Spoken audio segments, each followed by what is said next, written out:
Welcome back. People reveal themselves in tiny ways. A pause before a word, a glance that lingers, a smile that arrives a second too late. Most of it slips by unnoticed, until you know where to look. Tonight, we'll trace the small signals that give away what people truly think, even when their words say otherwise. So get comfortable, because this is going to be a long one.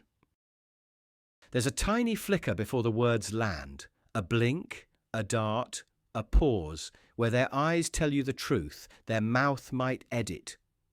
Catch that flicker, and you'll know if they're engaged, nervous, or trying to slide past the truth. Start by setting a baseline. Give soft, friendly eye contact. Not a stare, just the kind you'd use with someone you like. And notice their natural rhythm. Do they meet your gaze quickly? Do they glance away often? That's your starting map. From there, use the simple one-beat trick. Hold eye contact for one extra heartbeat after they finish a sentence, then look away and back. If they re-engage fast, pupils a touch wider, you've got interest. If they search the room or fixate on a neutral point, the energy's drifting. Here's what engaged eyes do. They check in frequently, like a pulse. They widen slightly on key moments. You'll see micro nods, softer blinks, and what feels like a gentle lean through the eyes. Sometimes they flick from your eyes to your mouth and back, the social triangle, especially when they're tracking every word. You'll feel it as ease. Nervous eyes behave differently. Watch for rapid blinking, a freeze followed by a quick escape, or hard cuts down and to the side, as if the floor suddenly got interesting. They may overcorrect with an intense stare that doesn't match the vibe, as if they're holding their breath. That's not confidence, that's management. Now, the question on your mind, can you spot a lie? There's no single magic IQ for lying, but there is a pattern of strain. Look for timing slips, eye contact that lands a beat late, blinking that spikes right after a key claim, or a gaze that locks too long as if pinning you down for approval. Sometimes the eyes stall while the story changes gears. Pair that with a mismatched expression, and your suspicion is reasonable. Pupils help, and they can trick you. Dilated pupils often signal interest, effort, or arousal, but lighting changes do the same. Notice context. If the room didn't change and their pupils bloom when you speak, something lit up. Use prompts to test engagement without pressure. Ask, what part stood out to you as you hold that one extra beat? Engaged eyes return quickly with curiosity. Nervous or disengaged eyes dodge, or they deliver short answers while looking past you to the exit. Important guardrails. Culture and neurodiversity shape eye contact. Some people respect you by not staring. Don't force it. Read clusters, not single moments. Build safety with warmth. A relaxed face, a small smile, a slower tone. People open their eyes when they feel safe. The trick isn't to corner someone, it's to tune in. When you do, their eyes won't just reveal the moment, they'll guide you to the kindest response. You feel your sentence skid on ice as another voice swerves in front of it. Your thought was moving, then bang! You're watching it in the rearview mirror while they drive the conversation. That jolt you feel, it's your value meter flashing red. Here's the quiet truth. People interrupt for all sorts of reasons. Excitement, anxiety, fast brains, culture, even kindness gone clumsy. But repeated mid-sentence cut-offs, especially when the stakes are high, reveal a ranking. Their words first, yours later. Interruptions expose priorities. So use the interrupt trick. Offer a clean, Deliberate half-beat pause in the middle of a sentence. Not a long gap, just enough space for respect to show up. Engaged listeners hold steady, eyes on you, waiting for the landing. Chronic interrupters pounce. If they jump in during that soft pause, again and again, you've got your read. Your voice is optional in their world. Want more signal? Watch the repair.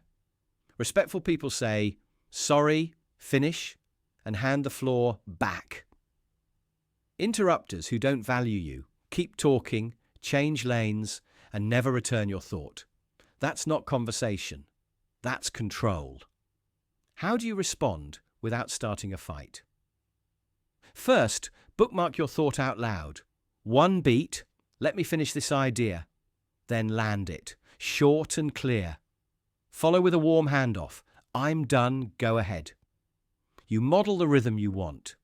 If they cut you off again, escalate the boundary while keeping your tone calm. I want to hear you, and I also need to finish my point. I'll be brief. You're not scolding, you're steering. A simple re-entry line helps when the moment gets messy. As I was saying, then repeat your last clause verbatim. It signals this matters. If they squeeze in anyway, go meta for a second. We're overlapping a lot. Let's do turns. I'll wrap in one sentence. Most people will reset. If they won't, you've learned something bigger than the topic at hand. Curious whether the cutoffs are about you or about everyone. Scan the room. Do they interrupt across the board or only you? Do they bulldoze more when power is in the mix? Boss present, spotlight on. Patterns tell the story. One slip is human. A pattern is a posture. Important guardrails. Some folks process by overlapping. Some avoid eye contact and jump in to keep their thread alive. Neurodiversity changes the beat. Don't treat a single overlap as disrespect. Read clusters, not one blip.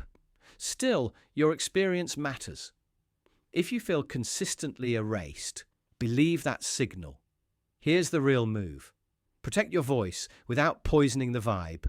Shorter sentences, clear landings, friendly but firm boundaries. Praise good turn-taking out loud. You're teaching how to talk with you. When someone slices through your words, they reveal what they value. Use the interrupt trick to see it, then decide how close you want to stand to that noise. Ever seen someone smile while their whole body quietly says, nope? Here's the trick that cuts through the smile, and here's the body's real voice. I call it the triple open: feet, torso, hands. If those three are open and pointing toward you, comfort is high. If even two of them close off or point away, they're guarded.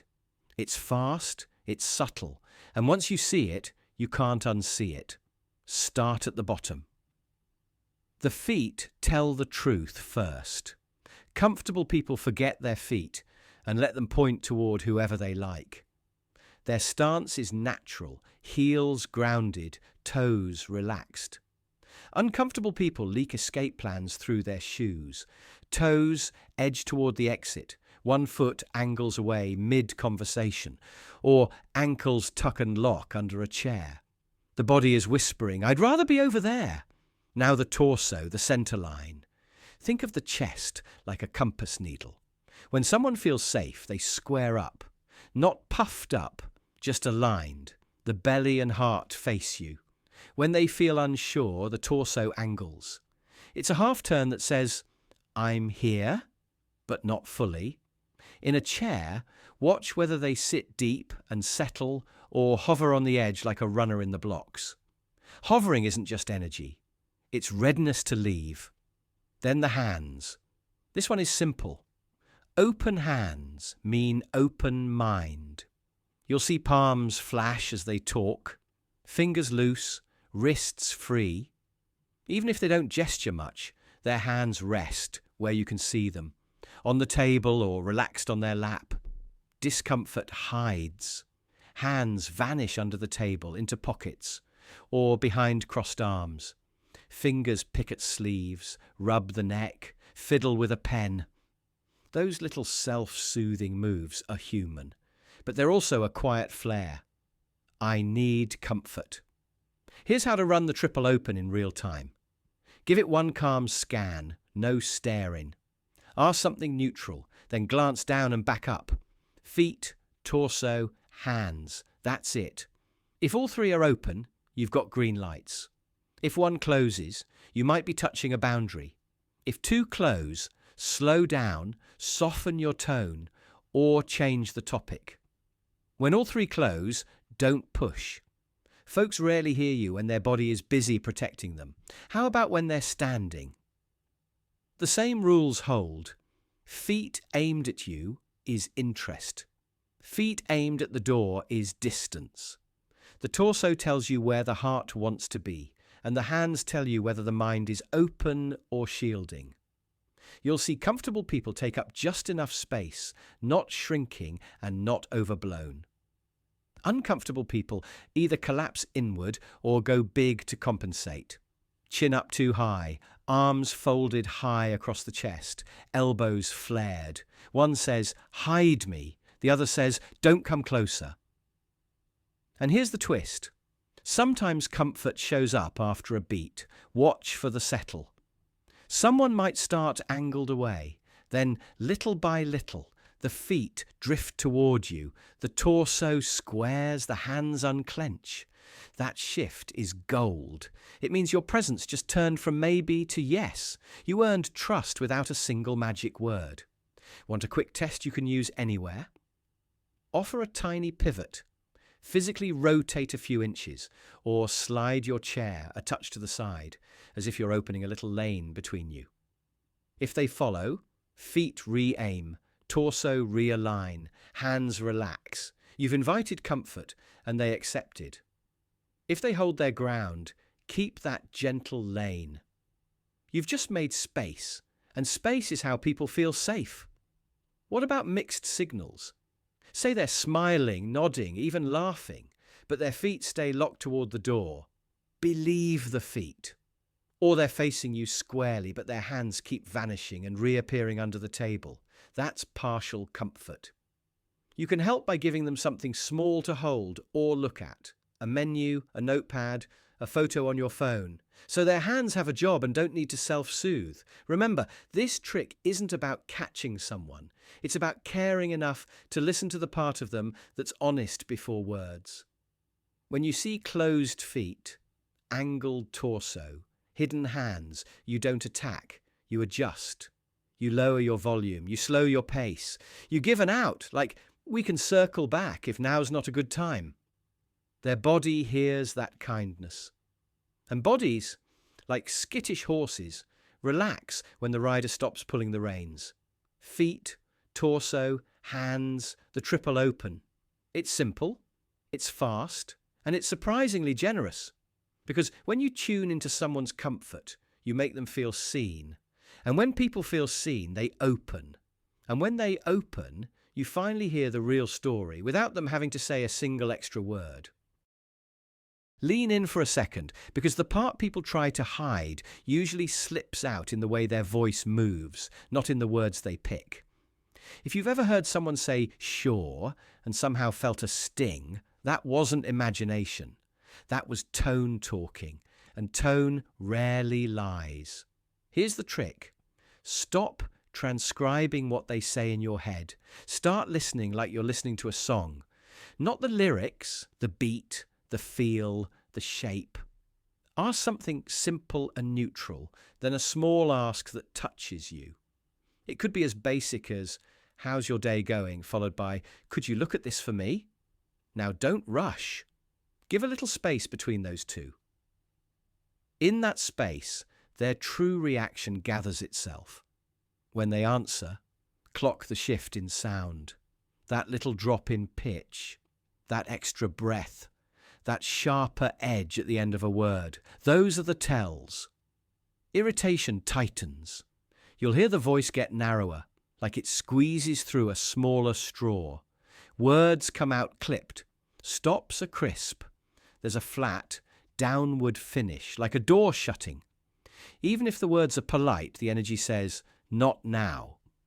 Interest opens. The voice warms and widens. You'll hear a tiny lift in pitch on key words, a gentler landing, like they're leaving the door cracked because they want you to walk through it. They breathe a little more. They give you time. The tone adds colour, and that colour says, "Tell me more." Try this on the next "yeah." A tense "yeah" is fast, tight, done. An interested "yeah" has room inside it. It stretches a hair, carries a smile you can hear.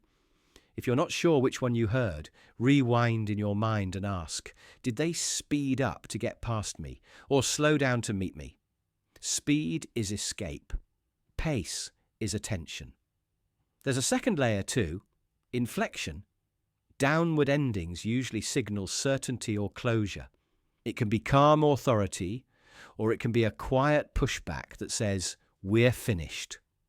Upward endings invite, even when the sentence ends. Sometimes it's uncertainty, yes, but you'll know the difference by the warmth around it. A curious rise feels soft. A defensive rise feels thin, even brittle. Your ear will catch it when you expect it. Want a fast calibration? Use a name. Say theirs, then pause. Notice the first sound they make back to you. When they like you, or at least like the moment, their answer often has a soft launch, a smile-laced "hey," a relaxed "yeah." When they're irritated, you'll hear a hard start. No cushion. What? Yes. Short inhale, tight release. It's not the word, it's the texture. Here's the twist most people miss. Our brains chase meaning and miss music. So give your brain a job. Count breaths. Count the little pauses. Is there a breath before they speak to you? That breath is care. It's consideration. No breath and a snap start, especially after you ask for something personal, often means their patience is thin. Combine that with a clipped pace and a downward slam at the end of the sentence, and you've got irritation, no matter how pretty the wording is. If you want to test interest without asking anything risky, make a low-stakes invitation. "I found something you might enjoy." Then wait. Interested voices lean forward, even in one word. "Oh?" That "oh" will bloom. Rounded, a touch brighter. Irritated voices lean away. "Oh." Same letters, different music. One invites the next sentence. The other ends it. There's a mirror here for you too. Your tone teaches people how to treat you. Warmth earns warmth. Sharp edges cut back. So when you hear irritation, slow your tempo, lower your pitch slightly, and add air to your words. Not breathy, just calm.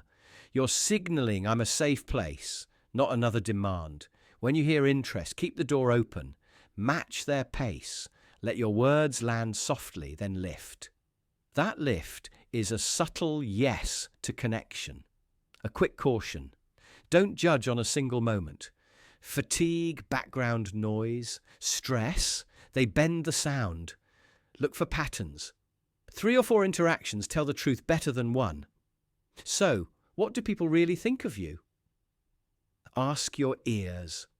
The answer is hiding in micro pauses, in a vowel stretched a heartbeat too long, in the little smile that sneaks into syllables when someone is genuinely glad you're there.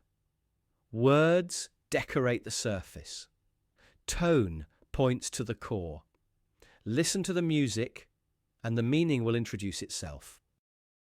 Edge in by the smallest breath, and watch the ground answer before their mouth does. If their body drifts away, just a few ghost inches, you're seeing the truth they won't say out loud. Here's the trick. Personal space is like an invisible bubble, and everyone's bubble flexes. When someone likes you, or at least feels safe, that bubble softens. Their feet stay planted. Their torso stays facing you. Maybe their head tilts in. But when they're uneasy, the bubble stiffens. They lean out. Their shoes point toward the nearest exit. Their shoulders turn as if to make a shield. Most telling of all, they edge away. So how do you read it without being weird? Start where you already are. Keep your voice calm, your posture open, your hands relaxed. Then take a gentle, slow half step closer, small enough that it feels natural. No lunging, no hovering. If you've drifted into their comfort zone and it's welcome, their body will hold steady or even mirror you. If it's not welcome, they'll retreat by the same tiny amount, like you both just danced and they took the back step. Notice the feet first. Feet don't lie because we forget to manage them. If their toes swivel away or one foot angles toward the door, the body's making a choice before the face does. Next, check the torso. Are they square to you or rotated off at a slight angle? Angled bodies are a softer, safer way to say, I'm not fully in. Shoulders creeping up, arms folding, chin tucking down. Each one is a small vote for distance. And the little fidgets? Picking at a sleeve, resetting a bag strap, adjusting glasses again and again, tiny scoots of the chair, those emotions' way of building a wall. Now, here's the important part. When you spot the edge away, don't chase. Chasing intensifies the discomfort. Instead, gift them space. Take your own tiny step back or shift to an L shape so you're beside them more than directly in front. Angle your body a touch, open your stance, lower your shoulders, match their pace with your voice, slower, softer, fewer words. You're telling their nervous system, you're safe with me, then make it easy to stay. Ask a permission question that gives them control. Mind if we stand over here where it's quieter? Is now a good time, or should we pick another moment? The words are simple, but the message is powerful. You decide. When people feel they can say no, they're more likely to relax into a yes. Wondering if it's about you personally, sometimes it is. Maybe you came in hot, or the topic's heavy. Often it's not. Culture matters. Some folks need more space, some less. Crowded rooms shrink bubbles. Cold weather pulls bodies in, but hoods and scarves make faces harder to read. Neurodivergent people might manage eye contact and distance differently. So read patterns, not single moments. What if they keep edging away even after you adjust? That's your cue to wrap with kindness. You can say, I'll let you go. Good talking with you. You'll be amazed how often the person stops leaving right then because you removed the pressure and they lean back in on their own. And when someone edges closer as you talk, when their feet stay with you, when their shoulders settle and their breath sinks a little with yours, that's the green light. It means curiosity, comfort, maybe even trust. So try the smallest test, a gentle drift in. A careful watch on feet and shoulders, a respectful step back if you see the retreat. You're not trying to corner anyone, you're tuning in, because the body whispers what the mouth won't say. And when you learn to hear those whispers, you stop guessing how someone feels around you. You know. Here's a weird tell most people miss. Some compliments walk into the room with a limp. You hear the words, they sound nice, but they don't land. The smile doesn't reach the eyes, the tone dips, and there's a tiny pause, like they had to push the sentence uphill. That's the signal. A compliment that feels forced often isn't admiration at all. It's jealousy wearing a polite shirt. Think about the add-ons this kind of compliment drags behind it. Congrats on the promotion. Must be nice. You look amazing. Just don't get too slim. Your work is impressive, but for someone your age. Notice the structure. Praise, then a pinch. The second half takes back what the first half gave. If the words were clean, they'd stand alone. No hedge, no little hook. Here's a simple scene. You tell a coworker you got the role you've been chasing. They say, "Wow, good for you," But the voice drops at the end, their eyebrows pull in, and right after, they pivot to their own workload or how the timing was lucky. Another friend sees your art and says, "You're really talented," then immediately asks who helped you. Those shifts, the pivot, the qualifier, the comparison, they're not random. They're micro defenses. They protect a fragile story in their head. And here's the trick you can use that's so simple, it feels strange. Offer a clean compliment and watch what it reflects back. Clean means short, specific, and free of bargaining chips. Your idea in that meeting was sharp. You've been consistent and it shows. Psychologically, this taps reciprocity. Most people mirror the energy put in front of them. If your praise is generous and grounded, genuine people relax and meet you there. Envious people tighten and twist. What does a genuine return look like? It's easy and unguarded. They say, "Thank you." Maybe add a detail, maybe ask a curious question. There's no scoreboard in their voice. What does jealousy sound like? It discounts the praise, hijacks the moment, or flips it into competition. You'll hear, "Well, anyone could have done it," or "Sure, but it's not a big deal." Or they change the subject to themselves. And here's the twist. Sometimes they'll compliment you back, but the wording is off. "You're actually pretty good at this. Surprisingly, that turned out well." Words like "actually" and "surprisingly" leak the real feeling. If you want a second angle, shift what you praise in everyday life. People with steady confidence can celebrate effort in others, the choices, the persistence, the learning. People stuck in comparison usually fixate on outcomes, rankings, who's ahead. So when someone gives you a compliment that feels forced, try bringing the focus to the process.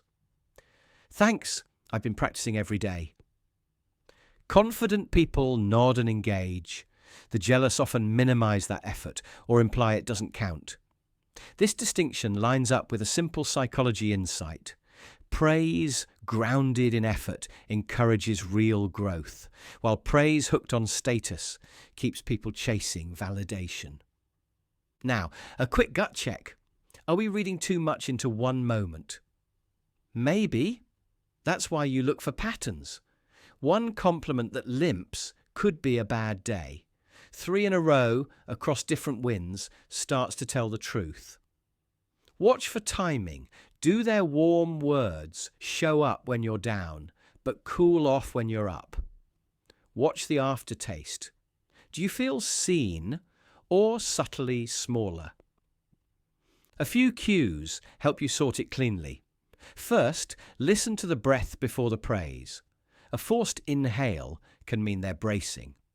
Second, pay attention to what happens right after. Genuine praise sits. Jealous praise needs an escape route. Third, offer that clean compliment and leave a beat of quiet. Reciprocity will do the rest, for better or worse. When warmth is real, it returns. When envy is in the room, it distorts the echo. And if you catch jealousy, don't swing back. You're not here to win a secret contest. Sometimes naming the process calmly changes the whole dynamic. I appreciate the support. It sets the tone you want, not the one they're trying to set.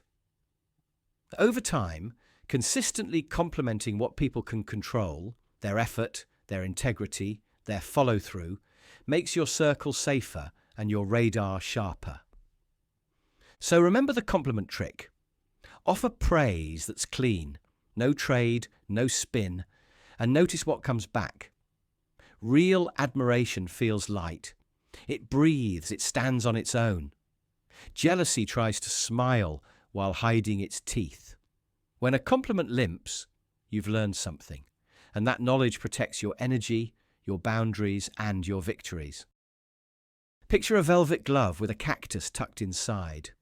Someone smiles, then says, "Bold choice," and your arm tingles like you've been pricked.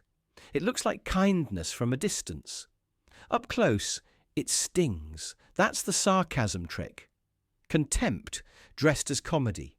It hides in plain sight because the delivery is sugar, but the intent is sharp. And the clever part? If you react, they shrug and say, "Relax, I was joking." Now you're the one who looks too sensitive and they get to keep the mask. So how do you know when it's a joke and when it's a jab? Start with how it lands in your body. Do you feel smaller after it or seen? Your shoulders tell the truth before your brain catches up. If your chest tightens, if you laugh but it feels forced, that's your internal alarm. Then look at the pattern.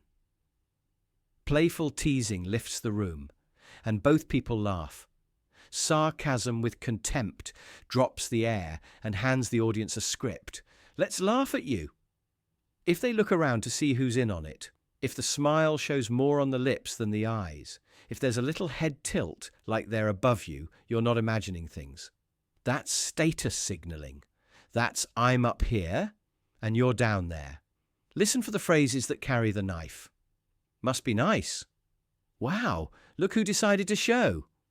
"Good for you, I guess." No offense, but those are all doorways for deniable disrespect. And here's the twist. Sarcastic contempt often comes with a tiny safety net, a half laugh at the end, a quick "I'm kidding" tacked on. That's the escape hatch, not a hug. Why do people use it? It's safe power. You get to say what you really think without owning it. You can test the boundary without risking a direct confrontation, and you can recruit a crowd by making them laugh. If someone keeps picking this move, they're telling you something about how they see you, that you won't push back, that your comfort is optional, that their status matters more than your dignity. That's the real message. Here's how you break the trick without playing the clown or the cop. First, pause. Let the silence do some of the work. You don't have to laugh on command. Then mirror with calm curiosity. How should I take that? Simple, steady, no edge. If it was playful, they'll soften. If it was contempt, they'll double down or roll their eyes. Either way, you learn the truth. You can also tag the intent and invite the straight version. If that's feedback, I'm open. Say it without the joke. That flips the game. Now, the only way forward is honesty, and honesty is where sarcasm dies. If you want to keep it light but firm, try a warm mislabel. They say, "Nice of you to join," with that syrupy tone. You smile and reply, "Thanks, I'm glad to be here." You treat it as a literal compliment. If they meant harm, they'll have to either escalate or back off. Most people back off. The ones who escalate, they were never joking. Use the boundary when you need it. I don't do sarcasm at my expense. If you've got something to say it straight. Not angry, just clear. That word, boundary, doesn't need volume to land. It needs steadiness. If you're unsure, run the repair test. Ask, are you being playful or annoyed? Give them a graceful exit. Healthy people take it. They'll say, "Sorry, that came out wrong," and you'll feel the air lighten. Unhealthy people throw the blame back. "You're so sensitive," which is just a second jab. Now you're looking at contempt, not humour. Context matters. Close friends and family might have a shared language of sarcasm where the intent is truly warm. Your job is to check the baseline. Does this person also praise you openly? Do they look out for you when you're not in the room? Do you feel safer after they joke, or smaller? If the answer keeps landing on smaller, the pattern is telling you the story. One more tool, the echo. Repeat their words in a neutral tone. "Nice of me to join." Then wait. That mirror strips the performance gloss and forces them to hear it clean. If they wince and clarify, you just taught the room a new standard. We speak to each other with respect, out loud. And if you catch yourself wondering, Am I overreacting? Pause and ask one honest person who was there, how did that land for you? Not to recruit them, just to calibrate. If they say, yeah, that felt off, trust that. If they say, I know them, they always joke like that and they adore you, weigh that too. Calibration beats rumination. The bigger point is this: sarcasm thrives in shadow. It relies on your confusion, your need to look easygoing, your fear of making a scene. Step into the light, name the move, invite the truth, set the boundary, and watch what happens.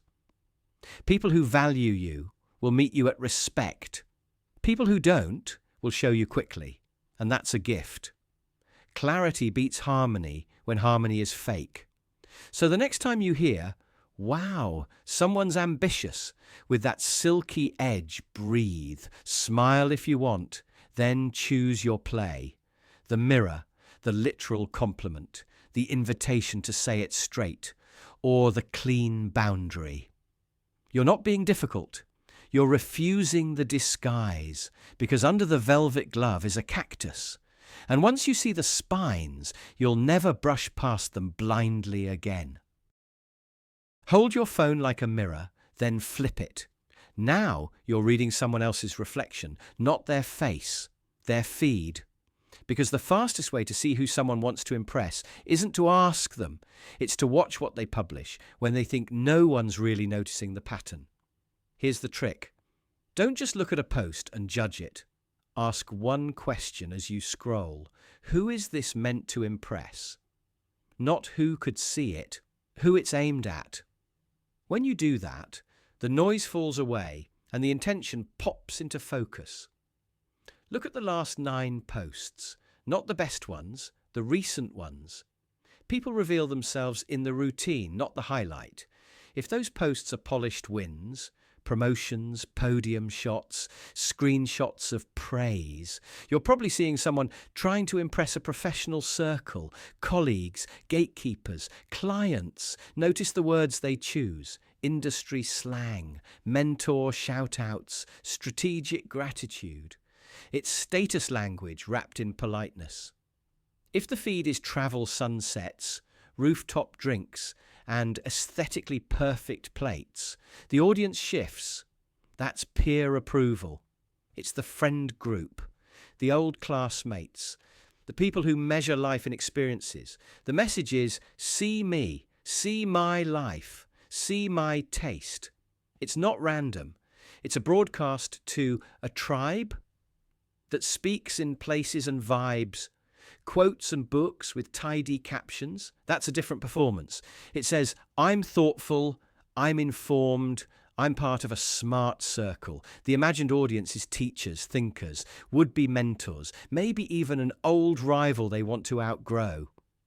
And if the quote sits next to their face, framed just right, it's not just about ideas, it's about pairing ideas with identity. They're selling credibility. Gym mirrors and progress updates aren't just about fitness either. Who's the intended applause there? Sometimes it's potential partners.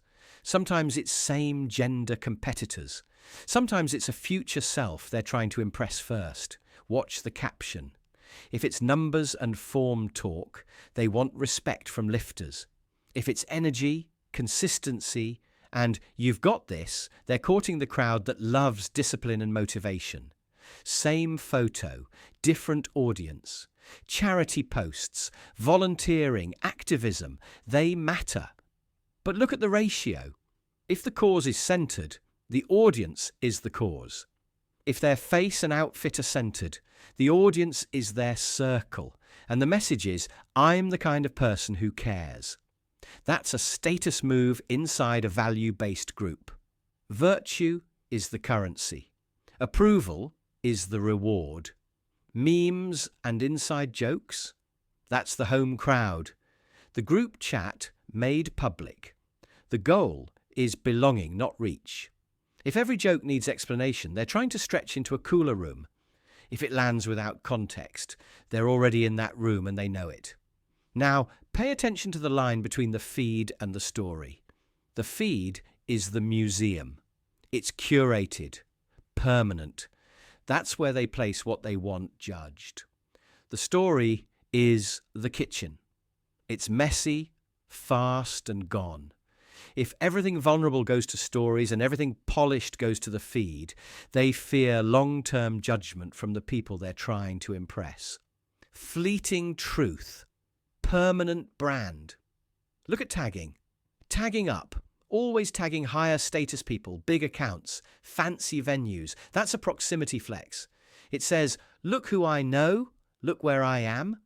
Tagging down, shouting out small creators, friends with tiny followings. That's a loyalty signal. I'm here for my people. Either way, it reveals the currency they care about, status or tribe.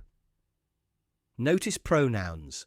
Heavy I and me can be raw or self-focused, depending on tone. Heavy you means they're teaching, pitching, or persuading. Heavy we is interesting. It can mean partnership, team, or hiding. If someone uses we to buffer every claim, they're seeking cover from criticism. They want the safety of a crowd while still getting the credit. Even timing has a tell. Weekend nights, party shots, quick captions, performing for peers. Weekday mornings, thought pieces, careful edits, performing for professional eyes, late night confessions. That's an audience of one, themselves, or the ghost of someone they hope is watching. Ask yourself, where's the risk? People take risks for the audience that matters to them. A comedian risks a bad joke to impress the funny crowd. An entrepreneur risks a bold claim to impress investors and rivals. A shy person risks a close-up to impress a crush. The risk points to the throne they're kneeling before. And here's the twist. The trick works on you too. Scroll your own last 9 posts and be honest. Who were you hoping would clap? Old friends, a parent, an ex, a manager, a future you. When your stomach lurches a little, you found the audience you're serving. That's the mirror. So when someone's feed confuses you, don't overthink their taste. Listen for the applause they're chasing. Every caption is a pitch. Every selfie is a bid. Every share says, please see me as this. Not as a lie. Most people aren't lying. They're editing. They're highlighting the parts that will win them belonging or admiration or power. If you want to understand them, imagine the room they're posting into. Is it a boardroom, a brunch table, a stadium, a small dim bedroom at 2 a.m? See the room and you'll see the person. Because what we post is a compass, and the needle doesn't point to who we are. It points to the audience we crave. And once you can read that compass, you'll know exactly who they're trying to impress and what they really think of you when they post about you, or never do at all. If you want to read someone fast, don't watch their eyes. Listen to their questions. The first question out of someone's mouth is like a flashlight. It shows you where their attention lives. And when you notice that light, you'll see what they truly care about, even if they never say it directly. Here's the question trick. Invite questions early, then sit back and pay attention to the target of the question, not the grammar. The target. Do they ask about people, process, or payoff? Do they press for safety or status? Do they care about time now or time later?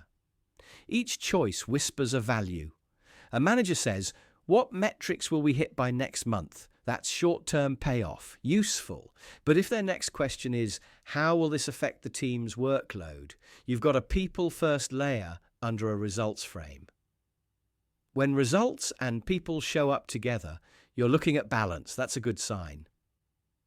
On a date, someone asks, what do you do? Common. If the follow-up becomes, what do you enjoy about it? The lens widens from status to meaning. If they never leave job titles and brand names, you're hearing status, not curiosity. The difference matters. One is connection. The other is comparison. With a client, you share a plan. They ask, "How much will this cost?" Totally fair. If the second question is, "What happens if it doesn't work?" That's risk management. But here's the twist. If they never ask, "What would success look like for us?" They may be more afraid of loss than invested in a win. You can work with caution. Paralysis is tougher. The second question is the honesty test. Anyone can memorize a first question. The second one reveals instinct. That's where the truth leaks out. Try a simple mirror. Repeat their keyword, then pause. Metrics? Cost? Family? People expand on what they value. If they deepen the same theme, that's a priority. If they switch lanes, that's pressure from someplace else. Either way, you learn. There are quiet red flags. Someone asks only one kind of question: price, status, or loopholes. That's a narrow lens. Or they ask interrogations instead of conversations, rapid fire, no listening, just waiting to pounce. That's control. Or they ask nothing at all. Silence can be respect, sure, but long stretches without any question usually mean low curiosity or high fear. Neither builds trust. And there are bright green signs. People who ask about we more than me. People who ask, "What would make this easier for you?" That's empathy. People who ask about trade-offs, not just outcomes. If we do A, what do we lose on B? That's systems thinking. People who ask future questions. Where could this be in a year? That's vision. If you want to steer the conversation, aim your own questions like a compass. Ask one people question, one process question, and one payoff question. Watch which one they grab. If they keep pulling toward payoff, frame your ideas in wins and milestones. If they pull to people, highlight impact and support. If they pull to process, give steps, timelines, and proof. You're not changing their values, you're speaking their language. Here's a tiny move with big clarity. After their question, ask, "What's important to you about that?" Then listen. Notice the verbs: protect, guarantee, avoid, signal safety. Grow, win, lead, signal status or achievement. Help, support, understand, signal connection. Their verbs are values-wearing work clothes. Want practice? For 1 week, jot down the first question each person asks you. Friends, co-workers, clients, strangers. At the end of the week, read the pattern. You'll spot the status seekers quickly. You'll see the builders. You'll see who worries, who dreams, who cares. And the best part, you'll see your own pattern. Your questions expose your priorities too. So use the question trick with care. Don't weaponize it. Human beings aren't puzzles to solve and discard. Use it to meet people where they are, to translate, to build bridges faster. When you hear what someone is truly asking for, safety, clarity, recognition, belonging, you can respond to the real need, not just the surface words. One last prompt to keep in your pocket. Before we wrap, what's the question I haven't answered yet that actually matters most to you? It gives people permission to show their hand. It surfaces the truth. And once the truth is on the table, decisions get easier. Ask better questions. Listen for the second one, and watch how quickly the room comes into focus. Your coffee cup rises, and across the table theirs rises too, half a beat behind. You shift back in your chair, they drift back in theirs. You rub your thumb along the rim, they touch their mug in the same spot. It feels small, almost invisible, but your body picks it up before your brain does. That quiet echo? It's a signal. People copy the people they respect, or the ones they want to connect with. It's instinct. When someone mirrors you, they're saying, without words, "I'm with you." And here's the twist. Most folks don't know they're doing it. That's why it's such a powerful read. So how do you spot it without staring like a statue? Start soft. Notice posture. If you lean in, give it a moment, then watch if they lean in too. Change your tempo. Slow your speech just a bit. Hit a clear pause, then see if they start matching your rhythm. Tilt your head, shift a shoulder, scratch the side of your cheek, then wait. Real mirroring usually has a little delay, like an echo in a small room. Instant copying can be sarcasm or play, but that half-beat lag, that's rapport. Want a simple test that doesn't feel weird? Use one unusual move once. Slide your glass an inch, rest your forearm on the table, or angle your foot toward the exit. If they follow within a breath or two, you're in sync. If it happens more than once, you've likely got a pattern. And patterns tell the truth. Now, don't overdo it. You're not a conductor waving a baton. You're just giving the moment a nudge to see where the music is. Try one change, maybe two, then let the conversation breathe. The goal isn't to make them mirror you, it's to notice if they already are. What if you're in a group? Scan lightly. You'll see one person drift toward your tone, your words, your pace. They'll laugh when you laugh, nod when you're done, use your phrase a minute later. That's the person who's aligning with you. That's respect or a desire to belong. There are caveats. Some people mirror because they're trained to, like great hosts or attentive service pros. Some mirror out of kindness, or because they're naturally attuned to others. And some won't mirror at all when they're nervous, exhausted, or focused on something heavy. So you never judge from a single cue. You stack cues, you look for rhythm over time, you keep it human. Here's a grounded way to read it. If mirroring comes with open body language, warm eyes and relaxed shoulders, it usually means positive connection. If the mirroring is stiff, with tight jaw, crossed arms, and clipped answers, that can be cautious compliance, not warmth. Same movement, different music. Always listen for the mood, ready for a gentle probe to confirm what they feel. Change your cadence. Tell a short story, then slow on the last line. If they settle with you, breathing eases, shoulders drop, you've got rapport. Drop in a unique phrase, something like, "That's the crux," and see if they use it later. When your words become their words, you've got influence. And if you want to build the bond, mirror back, just a touch. Match their pace. Borrow their posture for a beat. Let your tone meet theirs in the middle. Keep it subtle.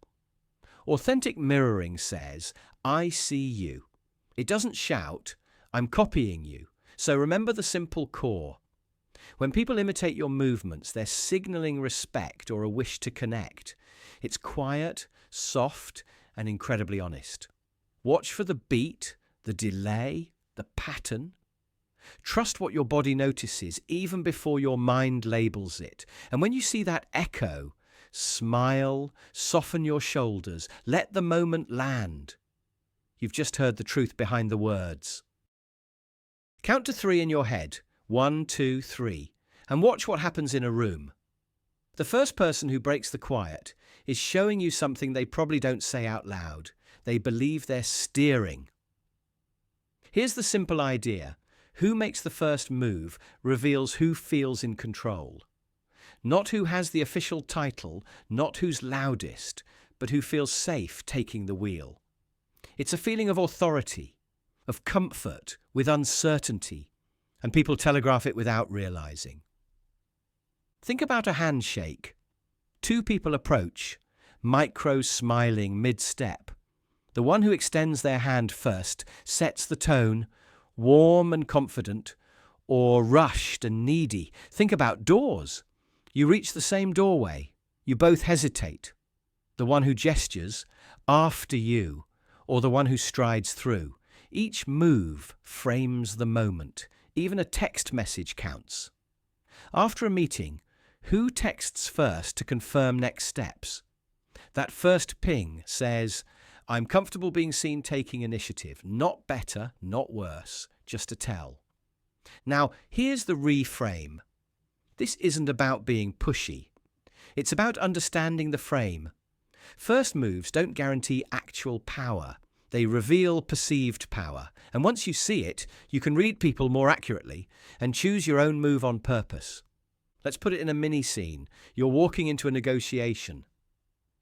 Everyone sits. Silence hangs. One person starts with a number. That number becomes the anchor, and everything else orbits around it. If they opened, they feel in control of the range. If they waited, they were either cautious, strategic, or unsure. And here's the twist. Waiting can be a first move too, if you're waiting on purpose. Holding the silence signals, I'm not scrambling. It says, you go first, while you keep the frame steady. Or picture a team meeting. The manager asks, who wants to kick us off? If a colleague jumps in with a clear structure, let's start with what went well, then what we learned, then what's next. They just took the wheel, gently. They didn't grab power. They made a move that suggests calm leadership. When someone rushes to fill every gap, that's different. Same first move, different energy. Here's how to use the first move trick without turning it into a game. Start watching for tiny initiations. Who speaks first after a pause?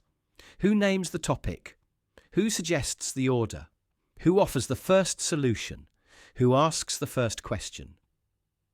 You'll start to see the pattern.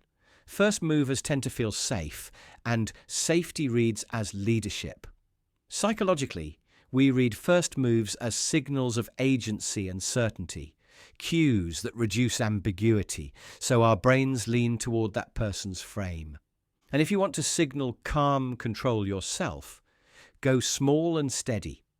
Start with a friendly, hey, good to see you, before the meeting begins. Offer a simple structure for the conversation. Ask a clean, framing question like, what outcome would make this a win for both of us?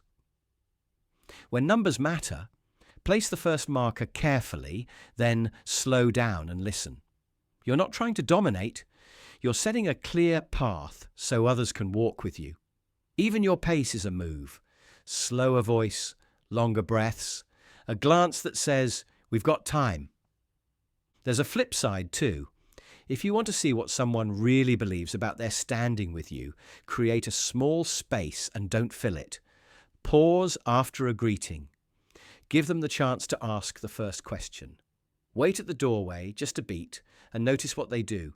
Do they lean in? Do they rush? Do they freeze? Their first move tells you how safe they feel, which tells you what they think your role is. Metaphor time anchored. The first move is like placing the first tile on a blank board. Once it's down, everyone can see the shape of the game. In plain terms, that first action sets expectations, tempo, tone, even boundaries. If you place the tile with warmth and clarity, you set a cooperative frame. If someone else places it with panic, you learn what you're dealing with. So what's your play today? Maybe you start the next conversation with a calm hello. Maybe you ask the first thoughtful question. Or maybe you let them go first on purpose and collect the data. Either way, you're not chasing control. You're choosing your move. Remember, the first move doesn't prove who's in charge. It reveals who feels in charge. Notice it, read it, and when it's your turn, make your first move with quiet confidence. That's how you steer without forcing the wheel. That's the first move trick. Spot it and use it with intention. The most honest part of a conversation rarely makes eye contact. It's hiding under the table, pointing somewhere else. Look down for a second and you'll see it. The little compass that never learned to lie. Here's the trick. Words are easy to polish. Faces can be rehearsed. But feet blurt out the truth. When someone's toes angle away from you, toward a hallway, a door, another person. They're signaling where they'd rather be. It's not rude, it's just real. Think of it like a weather vane for attention and desire. Wherever the feet point, that's where the wind of their interest is blowing. Psychologically, we leak intent through orientation. The body's approach or avoid system runs ahead of our polite smile. When the nervous system feels drawn in, we align. When it feels done, we pivot. The feet move first because they're the exit strategy waiting to happen. In plain terms, they're the first to go. Picture a casual chat at a party. You're telling a story. They're nodding, being kind, but their feet have swung toward the kitchen. That's your cue. You can lighten the topic, ask something quick and easy to answer, or simply say, "I'll let you grab a drink. We can pick this up later." Two things happen when you do this. One, you respect their unspoken need. Two, you become the person who notices, who gives them a graceful out. That builds trust. Now flip it. You meet someone you click with. Their shoulders square up, their hips match yours, and their feet point straight at you, like two little arrows saying, "Stay." Feel how different your body feels in that moment. You relax, you share more, you lean in. The alignment isn't just posture, it's permission. Work settings make this even clearer. In a group, watch how clusters form. You'll see two people angled toward each other, even if they're not talking yet. Their feet are already in conversation. If you need someone's attention, try stepping so your toes gently mirror theirs. Don't force it. Just align and pause. If their feet drift back towards you, you've got an opening. If they keep sliding away, that's data. Not a failure, just information to use kindly. And here's the twist. Don't use this to catch people. Use it to care for them. The goal isn't to trap someone who wants to leave. It's to make leaving easy and staying comfortable. If their feet are pointing out, offer a wrap-up question, change the location, or invite them to choose the next topic. Give them agency. When people feel safe, they come back. When they feel cornered, they vanish. A few smart checks keep you from misreading. Shoes can hurt. The floor can be cold. They might be saving a spot in line with their stance. So look for a cluster of signals. Feet plus hips plus shoulders tells a fuller story. Add voice tone and eye focus, and the picture sharpens. If most of those point away, the message is clear. If only the feet do, stay curious, not certain. Try this the next time you're with a friend who's restless. You'll notice the half turn before the goodbye. Instead of pushing harder, you might say, "Want to walk while we talk?" Movement resets the body, and it gives them momentum in the direction they already want. That small kindness, meeting them where their feet are, turns awkwardness into ease. So, what do the feet say about your presence? If they're aimed at you, honour that by slowing down and going deeper. If they're angling out, honour that by wrapping with grace. Either way, you're reading for connection, not control. That's the real power here. It's not mind games. It's attention. It's empathy. It's listening to the part of the conversation that doesn't use words and responding in a way that feels human, warm, and respectful. Because when you pay attention to where someone's feet want to go, you learn where the moment wants to go. Follow that, and you'll be trusted more, understood more, and remembered for how you made people feel, free, seen, and safe. Your words go out like a paper airplane, and then they either get caught by a warm breeze or they drop flat on the floor. That little pause before a reply. It's not empty. It's data. Here's the quiet metric most people miss. Response time. Not just how fast someone replies, but what that timing says about your place in their mental lineup. Think of it like a dimmer switch for attention. Brighter, dimmer, flicker, it all means something. Is a fast reply always a sign you matter? Sometimes, but speed alone lies. If the reply comes quick and it has substance, a real answer, a thought, a next step, that's priority, not just proximity to their phone. If it's quick but thin, a single word tossed over the shoulder, that might be convenience more than care. Is a slow reply a sign they don't care? Not necessarily. People have lives, deadlines, kids, commutes, and moments when the brain just needs quiet. What you're watching for isn't one reply. It's the pattern. It's whether they make room for you consistently, even when it takes time. A slower message that carries thought, warmth, or a plan still says, "You're on my mind." So here's the response time trick, and it's gentler than it sounds. Start with a clean ping. One clear question. No stacked asks. Something that can be answered without homework. Then watch 3 things: speed, substance, and consistency. Speed tells you where you land when their day is crowded. Substance tells you how much effort they invest when they do land on you. Consistency tells you whether it's a fluke or a pattern. Notice their natural window.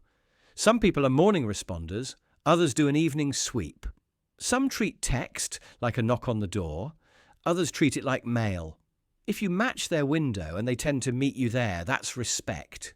If you adjust and they still drift for days, that's a different message. Here's a small test that doesn't play games. Give a soft time frame. Hey, quick thing, can you let me know by tonight? If you matter, you'll usually get one of 3 outcomes. 1, a timely answer. 2, a quick acknowledgement with a promise, then a follow-through. 3, silence, or a late reply with no apology. The first 2 show consideration. The last one shows where you rank. No drama needed. But notice this twist. People communicate in their home channel. The friend who's slow on text might be lightning in email. The teammate who ignores a late-night message might be rock solid during work hours. If they're fast somewhere, they're not ignoring you. They're operating in a lane that fits their life. Meet them there, and you'll see their real baseline. A powerful lens is the energy to latency ratio. Long wait, high energy? They still care. Short wait, low energy? You might be a checkbox. Long wait, low energy every time. You're not in their front pocket, and that's useful, even if it stings. What about the person who goes silent, then pops back with a heartfelt paragraph? That's anxiety or perfectionism, or a busy season speaking. They didn't forget, you just landed in the must-reply well folder. That still counts as care. The content carries the weight. Want to take it a step further without being manipulative? Be clear and kind. Ask direct questions. Offer an easy next step. Free this weekend or next. That creates a lane for a honest reply. If they care, they'll take the easier lane you built. If they don't, they'll keep you in limbo. And if you're dealing with mixed signals, try the mirror. Match their cadence for a bit. If they respond faster when you respond faster, you've got rhythm to work with. If your effort doesn't change their timing at all, you're reading a pretty steady map. A quick warning, don't make response time your scoreboard for self-worth. It's a signal, not a verdict. People miss messages. Phones die, mental health dips, emergencies happen. Use grace once, maybe twice. After that, use clarity. Hey, I value quick check-ins. Does texting work for you? Their answer and their follow-through will tell you more than a stopwatch. You'll also feel something in your body when the math is honest.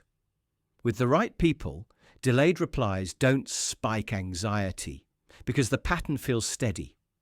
With the wrong ones, even quick replies won't calm you because everything feels fragile. Trust that read. Your nervous system notices consistency before your mind does. So, what do you do with what you learn? If the timing says you're a priority, nurture it. Keep your end clean, warm, and reliable. If the timing says you're an option, you don't have to kick down doors. You can simply step back, redistribute your energy, and make room for people who show up without being chased. One last question. When you text someone and they reply with care, even after a long day, how do you feel? That feeling is the point. Response time isn't about catching people out. It's about recognizing where the care flows, where the respect lives, and where your presence is met with presence. Use the trick. Watch the speed, the substance, and the consistency. Read the pattern, not the moment. And when the pattern is clear, believe it. Then act like you're worth the space you hold. Freeze the moment when someone folds their arms like a shield. Did you feel that tiny drop in warmth? It's subtle. The words keep flowing, but the body just told the truth. That's the moment to use the crossed arms trick. Here's the idea, simple and powerful. Crossed arms can mean resistance or defensiveness, but not always. Sometimes they're just comfortable, or the room's a bit cold. The trick is to gently test whether that barrier is about comfort or about you, and then guide it open without calling it out. Start by noticing the shift. Shoulders climb a little, hands hide. The chest closes like a door. If you feel the conversation get tight right then, you're not imagining it. The body is saying, I'm not ready to let this in. You don't confront it. You don't say, why are your arms crossed? That just builds a taller wall. Instead, you offer a reason to uncross naturally. Hand them something. A menu, a pen, your phone, with a photo they asked to see. Ask them to help with a small task. Could you hold this for a second? When they reach, the arms open on their own. Now watch what happens next. Do they stay open and relax into the new posture? Or do they snap back into that fold as soon as their hands are free? If the arms stay open, the tension wasn't about you. It was habit, temperature, a passing thought. If they recross quickly, even tighter, there's real resistance here. Not bad, just information. The trick exposed how safe they feel in the moment. Once you see it, steer the energy. You can soften your voice, slow your pace, and make the conversation feel safer. Try a simple, disarming question. What would make this feel easier right now? Then give a real pause. Count to 3 in your head. Let the silence do its work. Silence used kindly tells their nervous system there's no rush, no pressure, just space. You can also change the angle, literally. Turn your body a little so you're shoulder to shoulder instead of face to face. People open more when they don't feel like they're being stared down. Offer warmth. If it's chilly, mention it and suggest moving to a warmer spot. You're removing reasons to stay guarded. When the environment feels safe, the arms won't need to guard anything. Mirroring helps too. If you've built some rapport, lightly mirror their posture for a beat, then ease your own arms open and rest your hands where they can see them. Most people follow without thinking. It's a tiny lead. When they open with you, acknowledge the feeling beneath the fold. You might say, I get the sense this is important to you. I want to get it right. That line tells their body you see the weight they're carrying and you're not pushing, just caring. Here's another soft move. Shift the topic to something they like for a short moment. Their favourite place to eat, a recent win, something safe and positive. When the mood warms, bring the conversation back. If the arms open during the lighter topic and stay open when you return, you've rebuilt trust. If they close again on the hard topic, you just found the knot. That's the spot to slow down and ask one clear question. What's the part that doesn't sit right? Let the answer land. Nod. Don't rush to fix it. When people feel heard, the body unclenches, the arms follow. Now remember, there are shades here. Crossed arms with tight shoulders, chin tucked, lips pressed. Yeah, that's a barricade. Crossed arms with a soft smile and a relaxed lean could be comfort. Context matters. That's why you test gently and don't assume. And flip the mirror on yourself. Catch the moment you cross your own arms. Are you cold? Fine, grab a sweater. But if you're guarding, let your hands rest on your lap or your desk. Drop your shoulders. Draw one slow breath. You'll feel how quickly the mind opens when the body stops pretending it's under attack. This trick isn't about manipulating anyone. It's about reading the quiet channel under the words and sending a clearer signal back, one that says, "You're safe here." When people feel safe, they tell you what they really think. You'll hear the hesitation.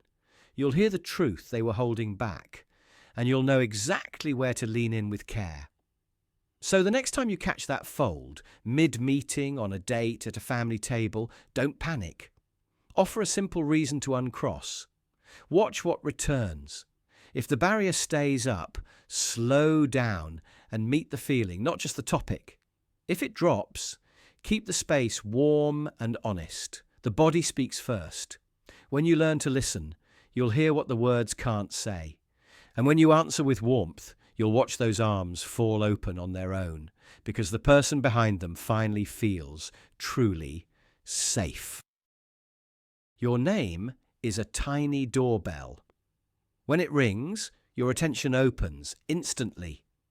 You can be across a noisy room, halfway through a thought, and still there's that little jolt of, "Oh, that's me." That's why people use it. Sometimes to come closer, sometimes to steer you. Here's the core idea. When someone uses your name, they're signaling relationship. It can sound like warmth. I see you, I'm with you. But it can also be a steering wheel. I want to guide where this goes. Psychologically, the sound of your own name sharpens focus and can create a sense of safety, which is why it works so well in moments that need trust or calm. A quick example, you're venting to a friend about a bad day. They say, "Hey Alex, that sounds heavy." That pause, your name, then a simple reflection. It lands soft. It slows you down in a good way. You feel seen, not managed. That's closeness. Now flip it. A customer service rep says your name 3 times in 30 seconds. "Alex, I totally understand." "Alex, what we can do is upgrade you today." "Alex, if we act now." It's not closeness. It's choreography. They're using your name as punctuation to push urgency. Notice how it feels. Quick, directed, a little shiny. So how do you spot the difference? Listen for 3 things: timing, frequency, and what comes after your name. Timing first. In genuine closeness, your name shows up at beginnings and endings, like a handshake. "Alex, I got you." Or, "Thanks for telling me, Alex." In manipulation, it shows up right before a push. Name, then a nudge. Frequency next. Warmth uses your name sparingly, once, maybe twice, in a deeper moment. Manipulation stacks it. When your name turns into a drumbeat, it's not for comfort, it's for control. And what comes after matters most. After your name, do you hear a question that opens space? What do you need? Or a direction that narrows it? Here's what you should do. Questions create room. Directives restrict it. That contrast tells you what their name use is trying to do. There are subtler tells too. If someone mispronounces your name, then keeps using it, that's not connection, that's a script. If your name appears more when you start resisting, that's pressure. If it's paired with apology and reflection, Alex, you've been waiting and that's frustrating, that can lower defences and invite trust when it's genuine. What do you do with all this? Here's a simple playbook. Mirror once, then move. If someone uses your name, try it once back. Thanks, Jordan. Then switch to pronouns. If they keep stacking your name, don't match it. It keeps you from being pulled into their rhythm. Name the move, gently. I notice you're using my name a lot. What are you hoping I'll hear? Said calmly. It resets the dynamic. It's not an attack. It's a light on the dashboard. Ask a widening question. Before we decide, what options am I not seeing? Your name hooks you. The question unhooks you. Questions give you back your footing. Use names well yourself.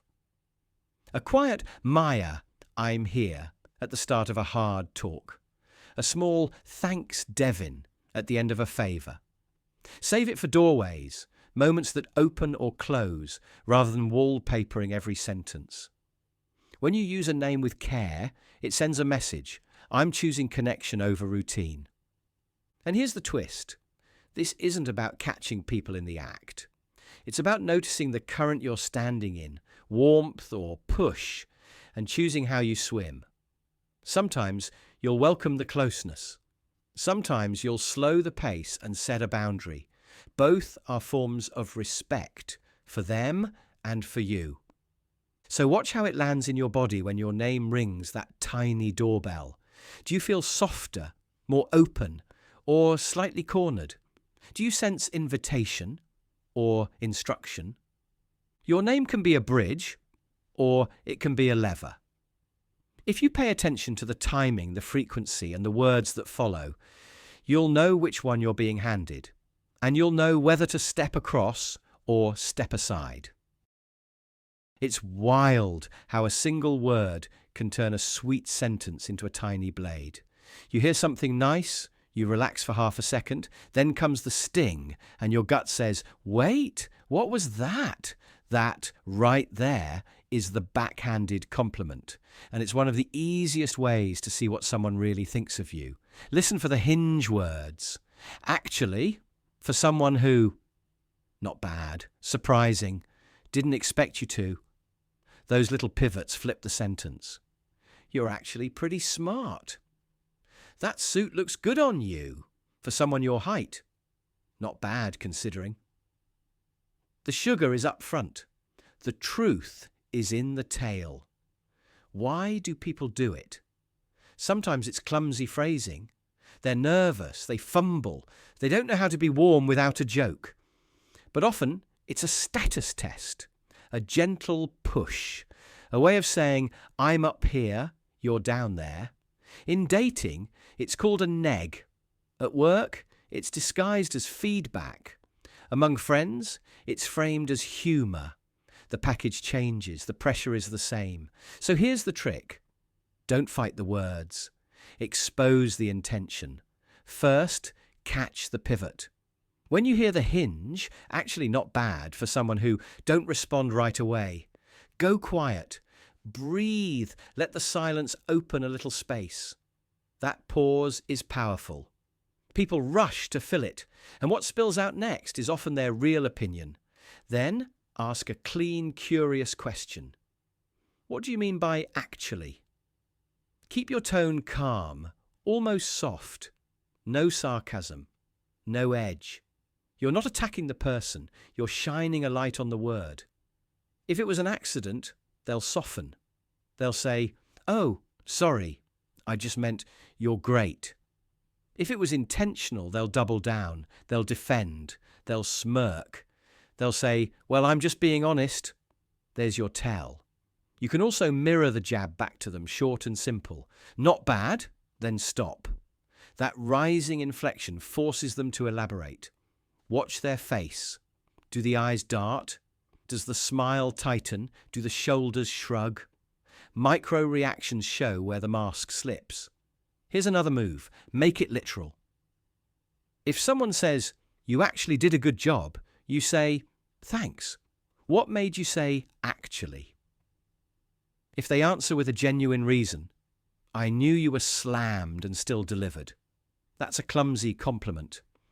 If they answer with a put down, well, given your experience, they've told you their frame. They see you as less, and if you want to be bold, name the frame gently, like you're reading a label.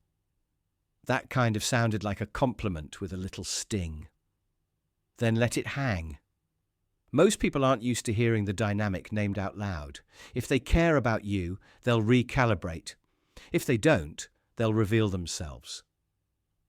There's a softer test too. Good-natured agreement.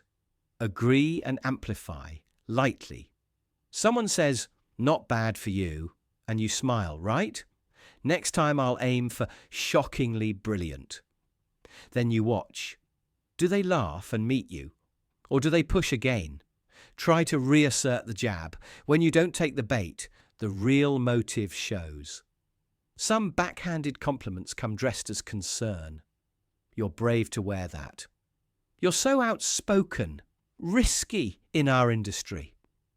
I'd never have guessed you wrote that. Concern feels like care until you zoom in on the assumption underneath. Brave because it's ugly, risky because they think you should hush, never would have guessed because they didn't believe you were capable. If you want to test for real care, ask for something concrete. What's the helpful part? What would you change? People with your best interest will give specifics and respect your choice. People who just want to lower you will stay vague, or repeat the jab dressed up as truth. You can set boundaries without drama. I like compliments. Leave the sting out, said calmly. That line resets the field. Or, if you mean that as feedback, try me without the dig. No anger, no long speech. Just a clear lane for respect. What if you're not sure? Use the rule of 3 cues, a qualifier word, a comparison you didn't ask for, and a surprise face. You hear, actually, they anchor you against a lower standard, and their eyebrows pop like they've spotted a miracle. 3 cues together usually means it wasn't kindness. It was commentary on your place in their mental ladder. Here's the bigger picture. Backhanded compliments are less about your talent and more about their balance. People who feel small often use a tiny sting to stand taller. People who feel secure don't need the sting. They can be generous without the jab. So the trick doesn't just expose their opinion of you, it exposes their opinion of themselves. One more thing, don't over-collect these. A single awkward line doesn't define a person. Patterns do.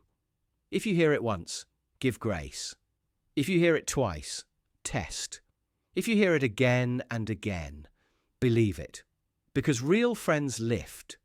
Real partners uplift. Real leaders praise clean and critique clear. They don't mix sugar with a blade and call it honesty.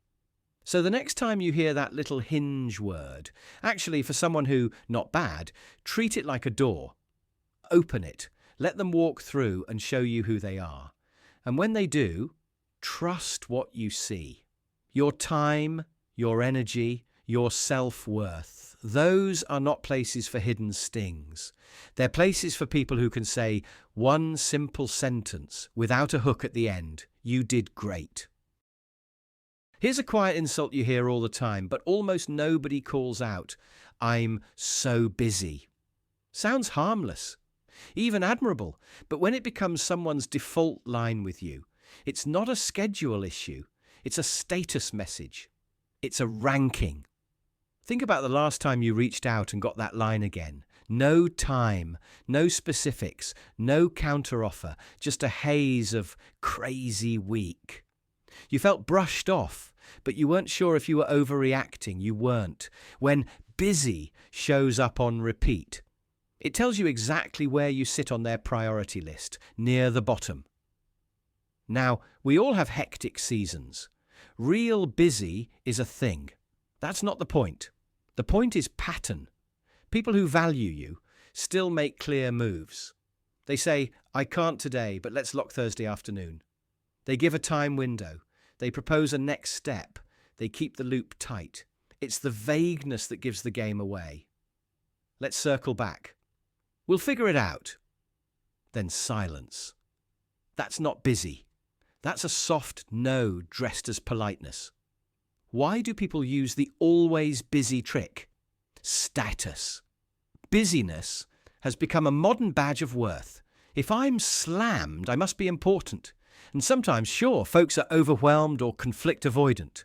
They don't want to say no, so they hide behind the acceptable excuse. But the message you receive is the same. You're on the wait list. You're not the priority. Here's how to tell. Notice the specificity. Do they ever suggest an exact time? Do they reply with a narrow window? Do they cancel, then immediately reschedule? If yes, you're still in the game. If not, you're not. Also, watch the pattern across people. If you see them make time for others, but not for you, that's your answer. You don't need an explanation. The behavior is the explanation. So what do?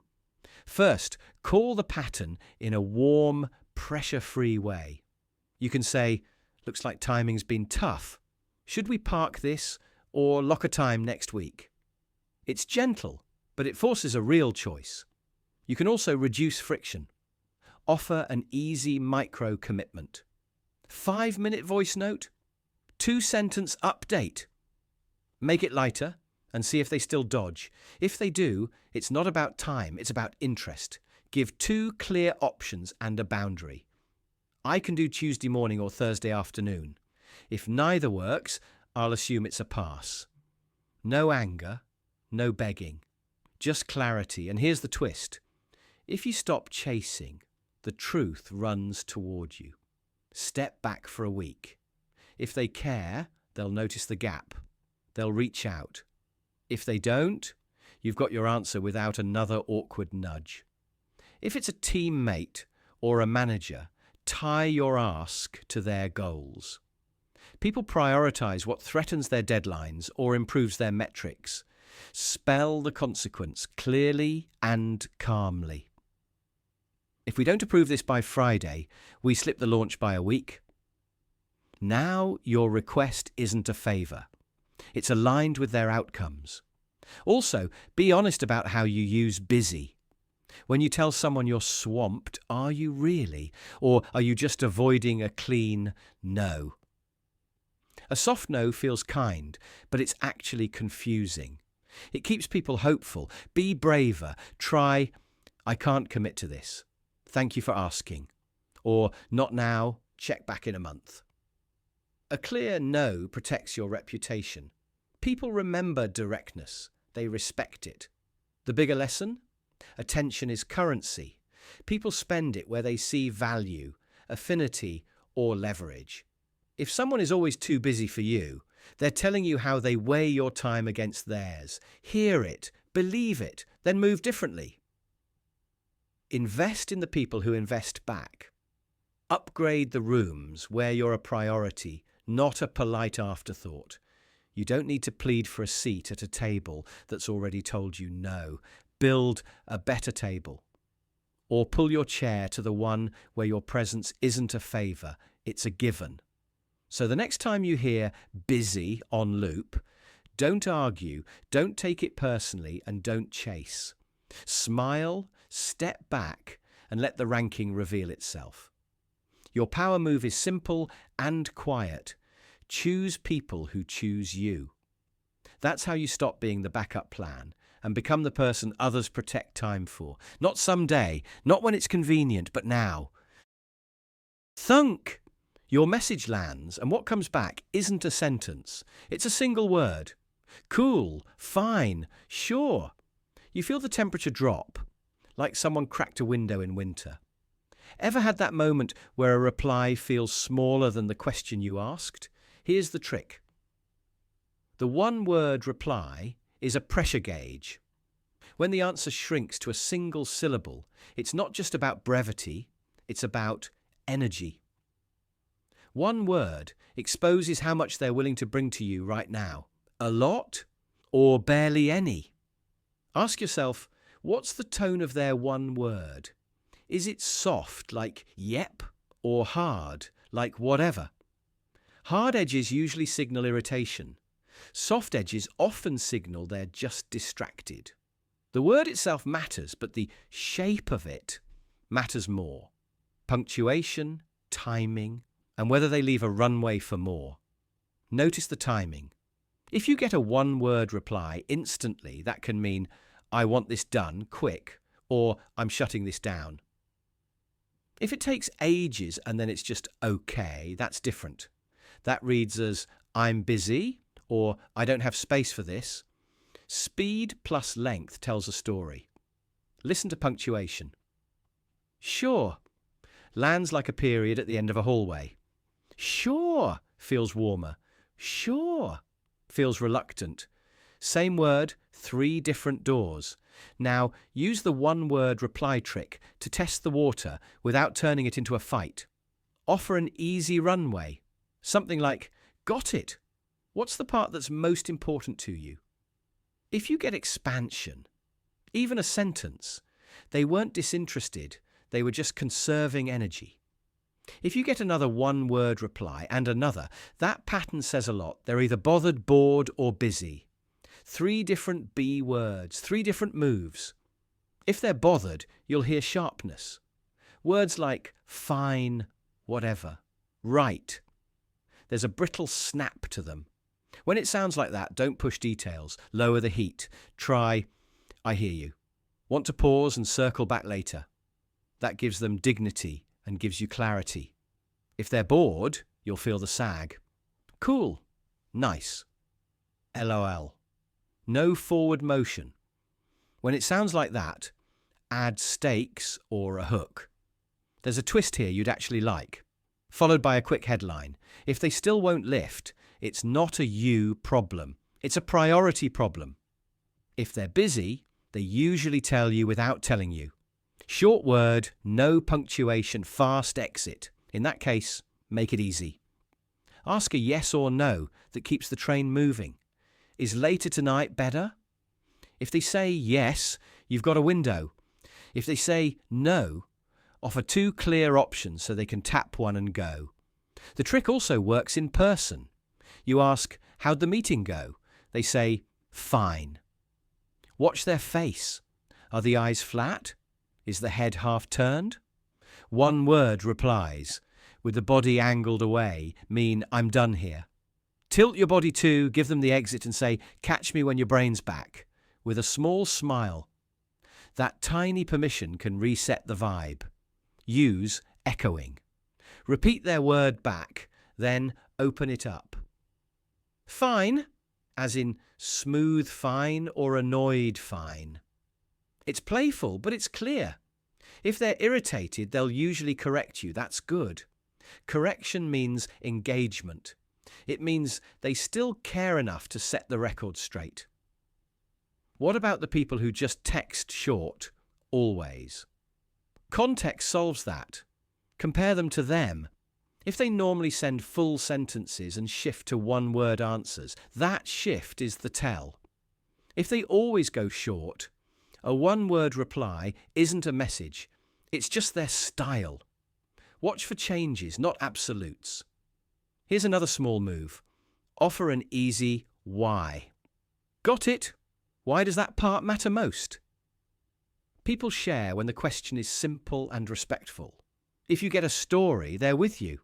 If you get another single word, end on a respectful high note. Appreciate it. Ping me when you've got space. You communicated interest without chasing. Be careful with the trap of over-explaining.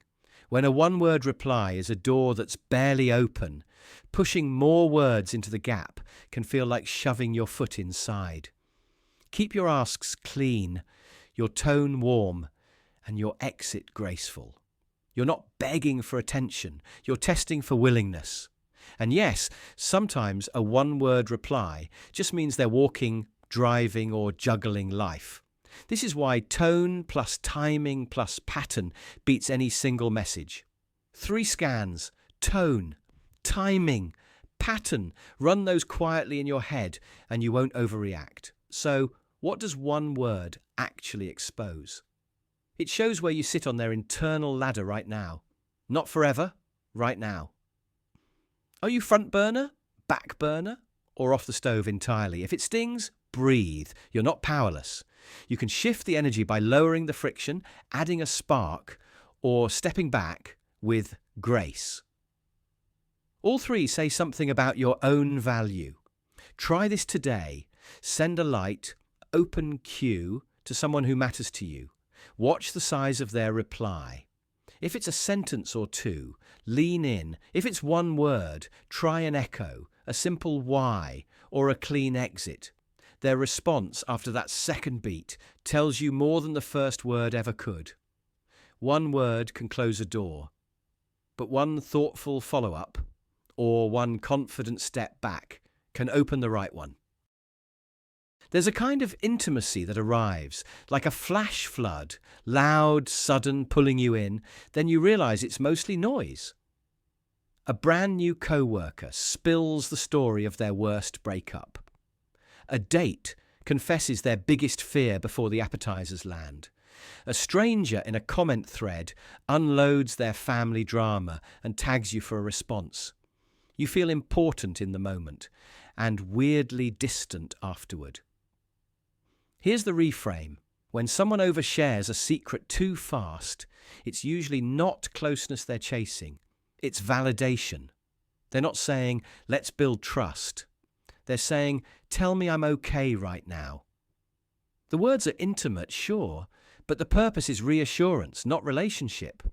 There's a simple way to spot it. Call it the Overshare Trick.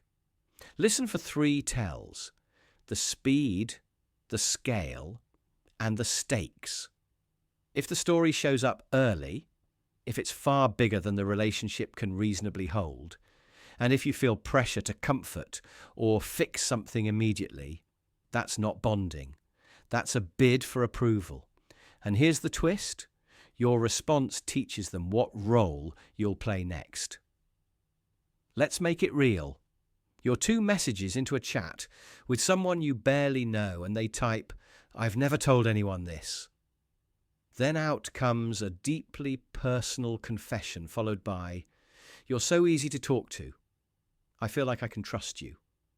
Feels flattering, right? But notice what happens inside you. Your heart speeds up. You start crafting the perfect reply. You worry that if you don't answer just right, you'll hurt them. That's the trap. You've slid from potential connection into instant caretaker. Another scene. You're at a small dinner. A friend of a friend turns the table into a therapy couch. They look at you more than anyone else. They nod when you nod, mirror your expressions, and keep scanning for signs that you approve. If you offer a boundary, "Hey, thanks for sharing. I want to hear you, and I also want to keep this light tonight," they either apologize profusely or double down with more detail. That reaction tells you everything. It's not about mutual closeness. It's about securing an audience and finding relief. Psychologically, closeness doesn't come from intensity. It comes from safety. Small disclosures matched over time, with space to breathe and respond. When people feel safe and understood, they open up naturally and trust grows without the pressure of performing a confession. So, what do you do when someone overshares? You don't have to reward the performance, and you don't have to punish it either. Try this pivot. First, reflect a feeling without endorsing the pace. "That sounds heavy. Thanks for trusting me with it." Then, add a gentle boundary that protects both of you. "I want to get to know you, and I'd love to do it step by step." If it fits, invite a steadier lane.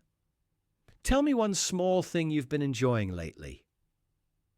That last move is subtle, but powerful. You're signaling, "I see you, but I won't be your emergency exit from discomfort." Here's why the trick matters beyond one conversation. Oversharing reveals what someone thinks you are. To a validation seeker, you're a mirror, Your reaction confirms their worth. To a performer, you're an audience. Your attention keeps the show going. To someone hungry for control, you're a vault. If you're holding the secret, they feel tethered to you. You can accept any of those roles, or you can choose a different one. When you shift from instant comfort to steady presence, you teach people that closeness isn't a sprint. It's a conversation that keeps happening. If you're the one tempted to overshare, there's compassion here too. The urge makes sense. You want to skip the awkward small talk and land in the deep end. But depth without safety is just depth without oxygen. Try sharing one layer at a time. See if it's met, matched, and respected. That's how real closeness grows. Reciprocity, not rush. The habit feels small, but it changes the entire tone from performance to connection. And when you're on the receiving end, remember this cadence. Start warm. Mirror a feeling. Offer a boundary. Invite something lighter or slower. You're not shutting the door. You're building a sturdier one. Over time, that approach creates more trust, more honesty, and fewer emotional hangovers. It makes conversations clearer, calmer, and kinder. The overshare trick isn't about catching people out. It's about seeing the difference between a confession that asks for validation and a share that invites connection. When you can tell those apart and respond with steadiness instead of speed, you stop getting swept up in the flash flood. You choose the river that runs deep, steady, and real. I once shared a tiny, half-baked idea over coffee. Nothing special, just a what-if to see how it sounded out loud. And 2 days later, I watched someone else present that same idea like it had been living in their head for years. I wasn't mad, I was curious, because that moment revealed something deeper than a stolen thought. It exposed how they really saw me. Here's the quiet test I started using, and it'll serve you every time. Offer a small, specific idea to someone who circles your orbit. Make it useful but not critical. Add a little detail that only you would add. A quirky phrase, a signature angle, a personal metaphor. Then wait. If that idea boomerangs back to you from their mouth, their feed, or their meeting, minus your name and plus their spin, you just ran the copycat trick. It's not just copying, it's a signal. Why would someone mirror your thoughts so closely? Sometimes it's envy, not the loud kind, the quiet kind that says, I want your glow without your grind. Copying becomes a shortcut to your status. That glow feels like currency. An imitation is their way of spending it. Sometimes it's hidden competition. They're keeping a silent scoreboard. No open challenge, just a constant race. Who lands it first? Who looks sharper? Who gets the nod? Copying lets them stay inside your slipstream while pretending they're flying solo. And sometimes, yes, it's learning. People borrow when they admire you. So how do you tell the difference? Watch for urgency. Admiration asks questions. Envy rushes to publish. If they sprint to share your thought before the ink's dry, they're not just inspired, they're signaling a race. Watch for credit. Learners say your name. Competitors say, I've been thinking.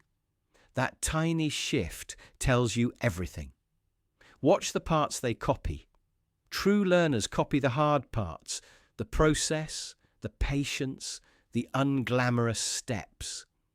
Hidden competitors copy the packaging, the headline, the catchphrase, the aesthetic, the bit that gets applause. There's another subtle tell. Change your language. Add a phrase you've never used before, something like, call it the lantern moment, or that's a breadcrumb test. Say it once.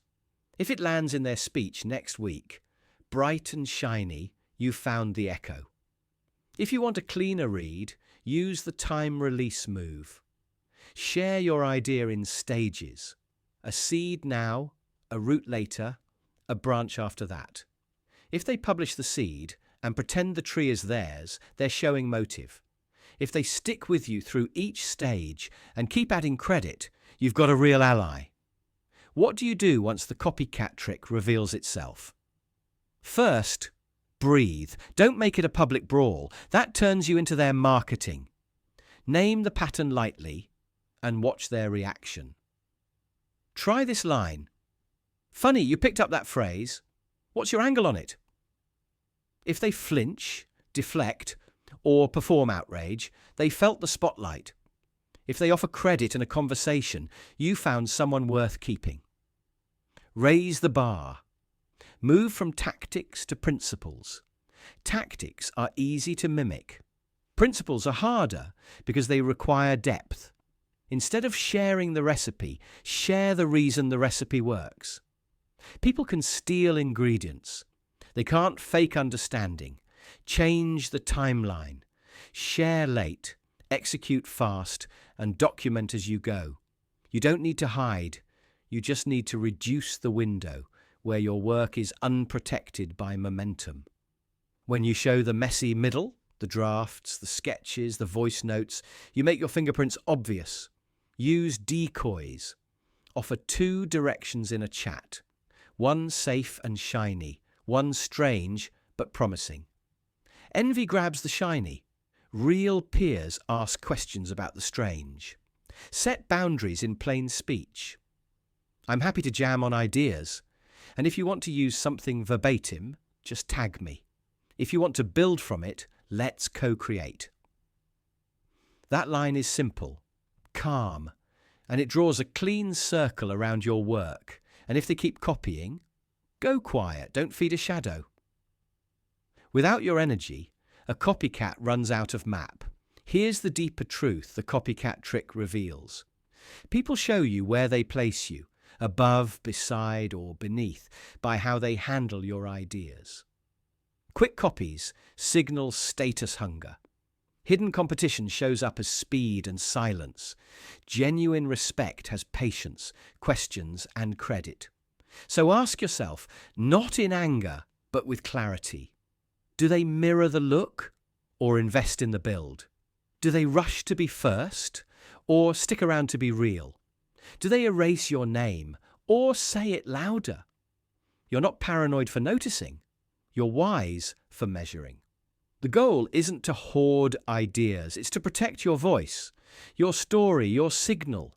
Share boldly, but watermark with your principles. Stay generous, but keep your boundaries and keep creating, because that's the one thing a copycat can't replicate, the living rhythm of your mind. They can duplicate the recipe. They can't steal the taste. That's the power of the copycat trick.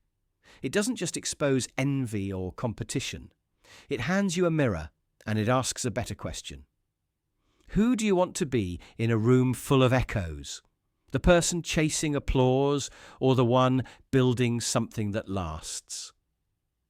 Choose the builder. Then let your work answer the rest. You hear laughter, and somehow it sounds like a door clicking shut. Everyone in the circle leans in. Someone says, "You had to be there," and that's the moment you feel it. And the joke wasn't told to be funny.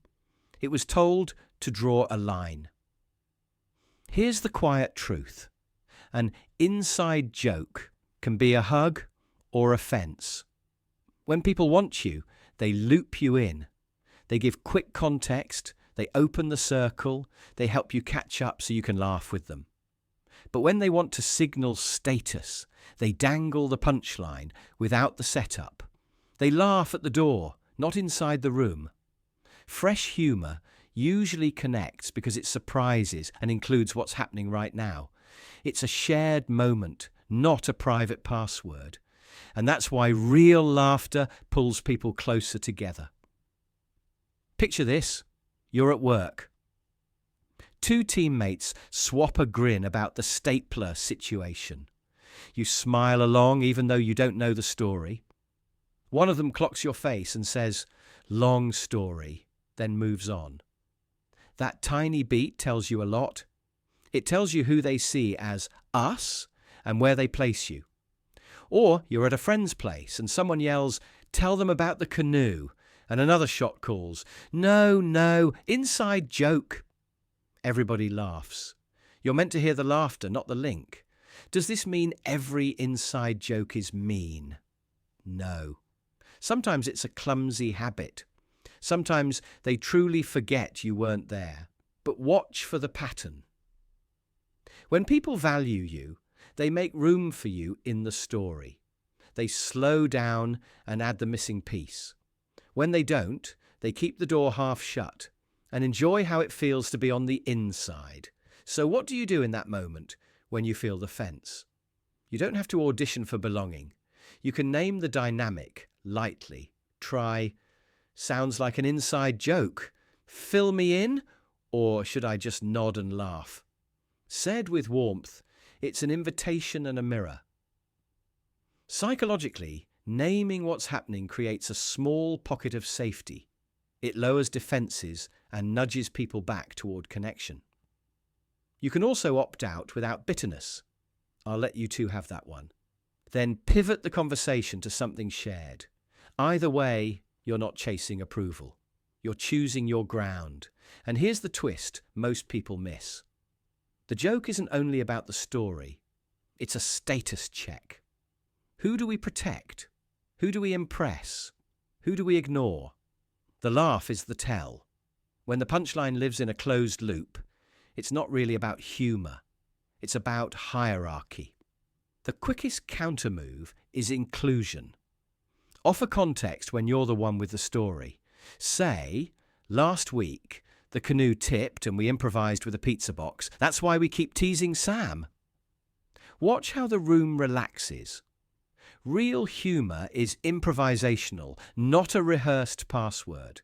It's built on noticing now and welcoming people into the moment. If you're wondering whether to stay in a circle that keeps doing the closed laughter thing, give yourself one question to hold. Is this a one-off or a theme? One-offs are human. Themes are messages. People who see your worth will tilt the joke toward you, not away. They'll explain the weirdness so you can share the surprise. They won't make you perform for a smile. There's a simple reframe that helps. Don't hear an inside joke and think, "I need to be cooler." Hear it and think, "They just showed me their map. Now you get to decide where you stand on it." Not outside begging, not inside at any cost. Just clear? Because the best laughs don't make a circle smaller, they make it wider. Real humour chooses connection over routine, and you can too. Watch where the laughter points. It tells you exactly how they think of you, and it shows you exactly how you want to think of yourself. You ask a simple thing and suddenly the weather's the most interesting story on earth. That whiplash moment isn't random. It's a flare in the dark. That pivot, when someone dodges the point and steers somewhere safer, is the change of subject trick. It's not always manipulative. Most of the time, it's a pressure valve. The topic got hot. The spotlight felt bright, so they slide sideways. What does that reveal? Discomfort with what's really being said. Not always guilt, not always deceit. Usually it's vulnerability trying to hide. Picture this. You tell a friend, "Hey, I felt brushed off when you cancelled again." They blink, then go, "Speaking of, have you tried that new place on 3rd? The menu just hijacked your feelings. Or at work, you ask a teammate, "Where are we on the deadline?" And they reply, "We should update the dashboard format." It sounds productive, but it's not the question you asked. Or you ask someone you're dating, "Where do you see this going?"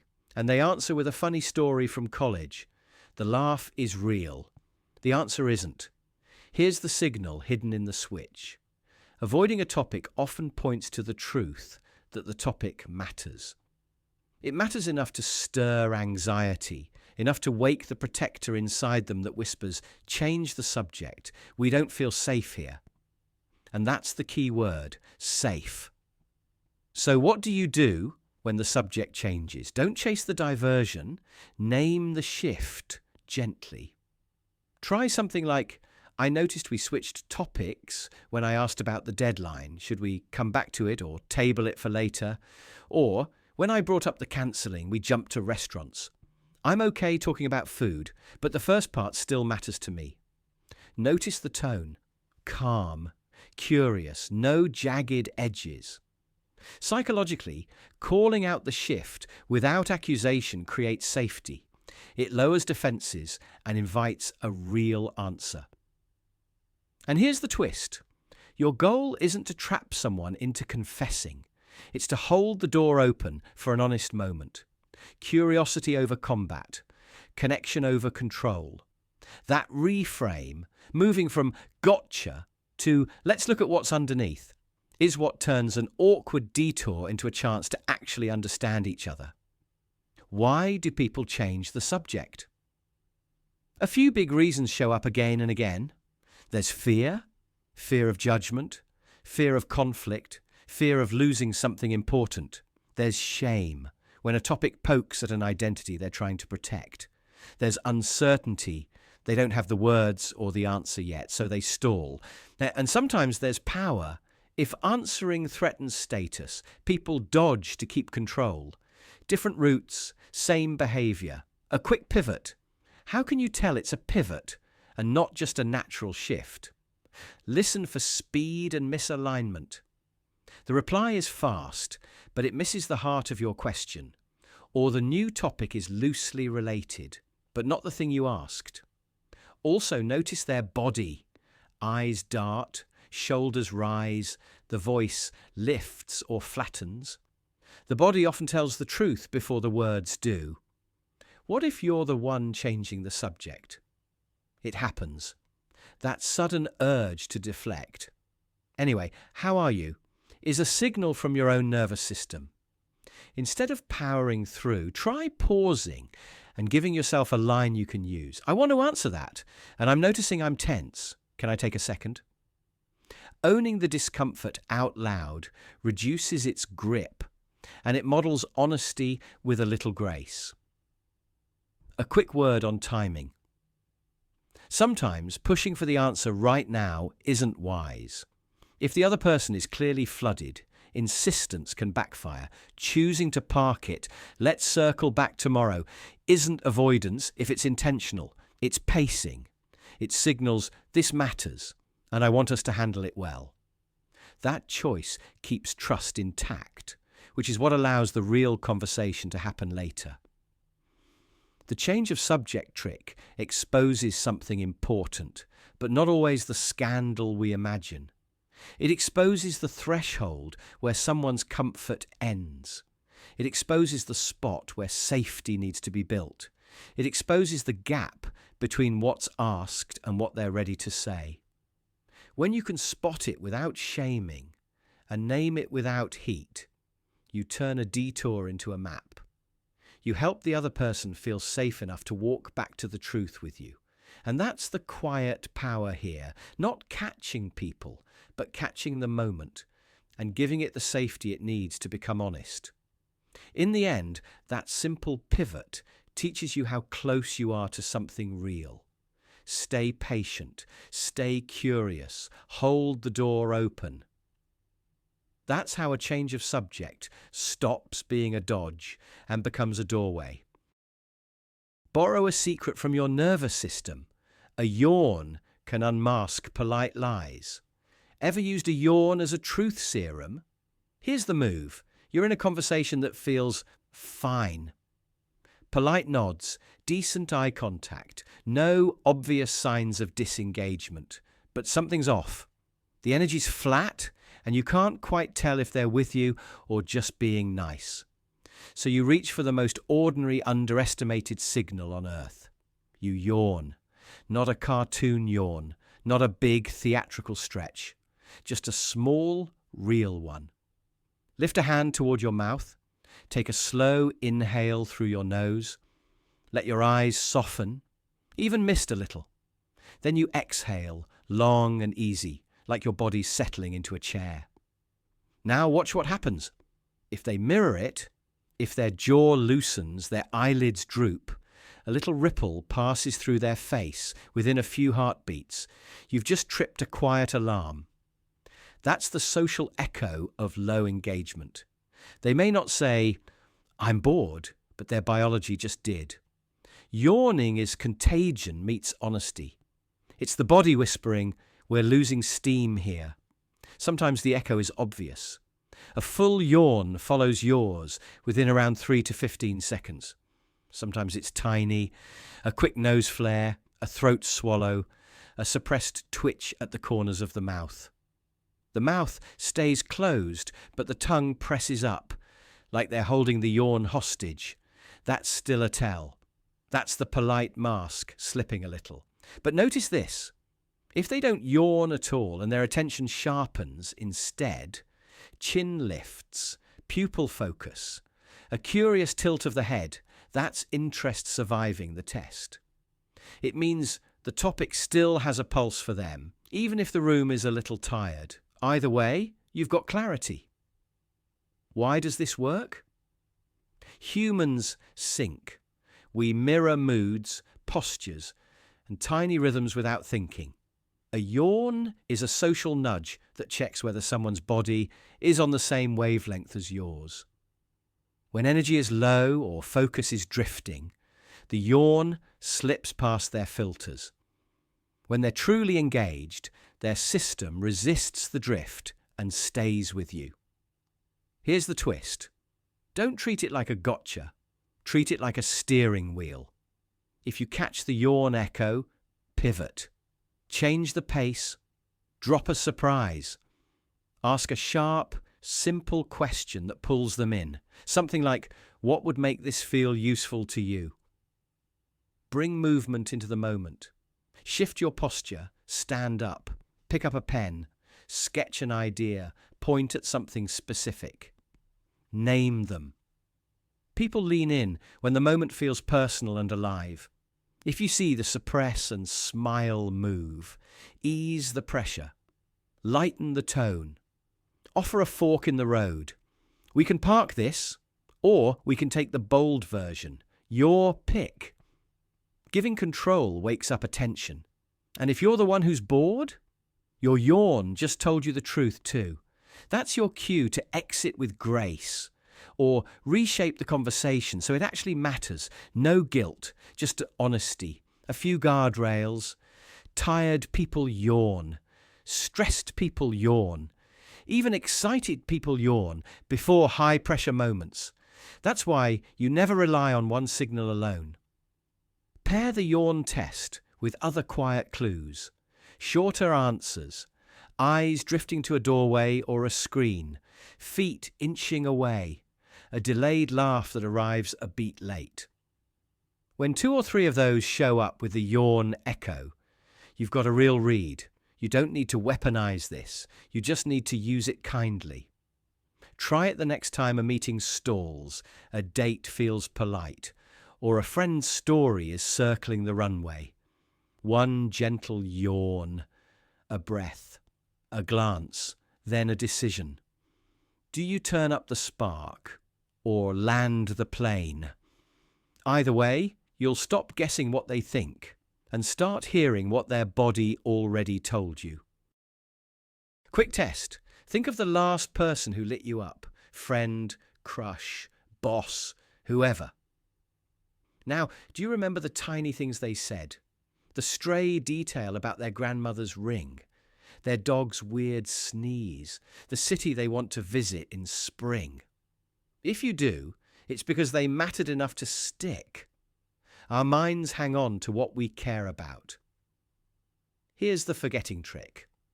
When someone keeps forgetting you, your stories, your boundaries, your preferences, it's a quiet signal. You don't live in their mental front row. You're not being replayed when you're not in the room. That doesn't make them cruel. It just means you're not occupying their thoughts. Listen for the little misses. You told them your name with the pronunciation, and next time they say it wrong, again. You shared that you hate cilantro, and they invite you to a taco spot with extra cilantro, twice. You opened up about a big deadline, and the next day they ask, "So, what are you up to?" As if it never came up. One miss, sure, life is busy, but a pattern of skips, that's the mind revealing its priorities. And here's the twist. Forgetting isn't always about you. People are stressed, burnt out, tired. Memory is a leaky bucket. So you're not tallying one-off slips like a courtroom clerk. You're feeling for a rhythm. Do they consistently keep threads about you? Do they occasionally bring up something you mentioned days ago without prompting? Do they follow a story across time? That's what genuine attention looks like. Want a simple read? Plant a detail that's vivid but low stakes. A small hook. I'm trying a sunrise walk this week, or my sister's cat acts like a tiny dragon. Then leave it. If later they echo it, how were the sunrise walks? Or did the cat breathe fire again? They filed you under important enough to remember. If not, no drama, just data. It's not about trapping people. It's about watching where attention flows when no one's performing. Care creates memory. Interest creates recall. People who value you tend to mirror it back with small callbacks, tiny notes of continuity. They'll say your name the way you showed them. They'll pick up the conversation where it left off. They'll connect now with before. It's like a soft thread running through your interactions. What if they never remember? What then? First, breathe. You're not unworthy, you're not invisible, and you're not asking for too much. You just learned something useful. Second, calibrate. Give less detail to people who leak it. Offer headlines, not chapters. Save the chapters for your real circle. Third, ask clearly when it matters. Hey, just flagging again. I'm allergic to shrimp. Or, I know I mentioned the early flight. Could we keep tonight short? If they care, they adjust. If they don't, they repeat. And a repeat is communication. If you want to go deeper, listen to how they remember themselves. Some people are memory forward about their own lives. They recall their wins, their goals, their stories in detail, yet nothing about others. That's a spotlight, not a lamp. You can enjoy the warmth, just don't expect it to light your path. There's an upside here. When someone truly sees you, you'll feel it in tiny, specific ways. They'll remember your coffee order, oat milk, no syrup, extra hot. They'll text you the morning of your exam, not the day after. They'll pronounce your name with care. They'll reference the exact street you mentioned. These aren't grand gestures. They're small proofs. Each one whispers, "You live in my mind when you're not around." Is there a chance you're hard to remember because you share too much at once? Maybe. If every conversation is a fire hose of details, people will drop things. Try the bead approach. Offer 1 or 2 beads, vivid and clear. Let time make a bracelet. Space keeps things sticky. What about big groups? Work, parties, extended family chaos? Different rules apply. Context overload makes recall harder. In those rooms, forgetting is often just traffic.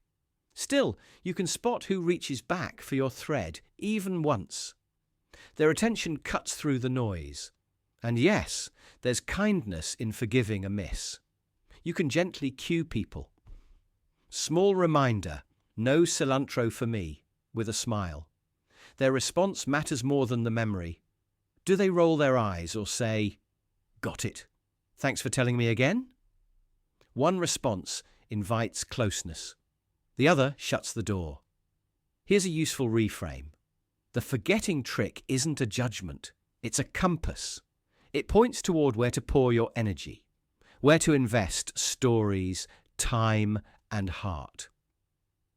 When you see a pattern of non-recall, you're not losing value. You're gaining clarity. Your worth doesn't wobble because someone's working memory let you fall through the cracks. Your worth is steady. Their attention is the variable. Do you want a final check? Ask yourself 2 questions slowly. Do they remember the parts of me I've said matter? Do they carry our conversation forward without me having to rebuild it from scratch? If the answers lean no, you've learned your lesson. If they lean yes, you've found a keeper, friend, partner, teammate, ally. Hold this simple promise to yourself. You'll pour your best stories into minds that hold them with care. You'll watch where memory flows and let that guide your distance. Not petty, not performative, just honest. Because the mind forgets what it doesn't rehearse. And people rehearse what they care about. So if they keep dropping your details, they're showing you where you rank in their private playlist. Believe it. Adjust gently. And then invest in the people who prove with tiny, unforgettable moments that you're already living rent-free in their thoughts. You deserve that level of attention. Not as a prize you earn, but as a baseline of respect. That's the real trick. Not catching them forgetting, but catching yourself when you start to make excuses for it. Choose the ones whose memory tells the truth. Choose the ones who remember you. Catch the quiet sigh that slips in right before someone says, "Yeah, that's good enough." That little exhale is where the truth lives. It's a soft curtain drop, a signal that something just got shut down, not because it's complete, but because the person behind it is done caring or done fighting. Here's the twist. Good enough can be a mask. Sometimes it's laziness, sure, but more often it's resentment with its shoes off, or apathy in polite clothes. The phrase sounds neutral. It's anything but. It tells you, without telling you, how someone really feels about the work, the moment, or you. Listen to how they say it. If the words slide out flat, like they're protecting energy, you're hearing apathy. If they arrive with a tiny bite, a clipped chuckle, or a shrug you can feel over the phone, you're hearing resentment. The content is the same. The tone gives the game away. Watch the timing. Do they say it right after feedback? That can be a quiet protest. "I'll do it, but I won't give you the part of me that shines." Do they say it before you even look at the result? That's preemptive distance. "I'm not risking pride here." And if they say it at the finish line, almost as a joke, that might be a cover for "please don't ask me for more." Where do you hear it most? In a meeting where someone always gets overruled, with a partner who used to light up at shared plans and now just nods, in your own head at midnight, staring at a draft you don't want to touch again. Patterns matter. One time can be fatigue.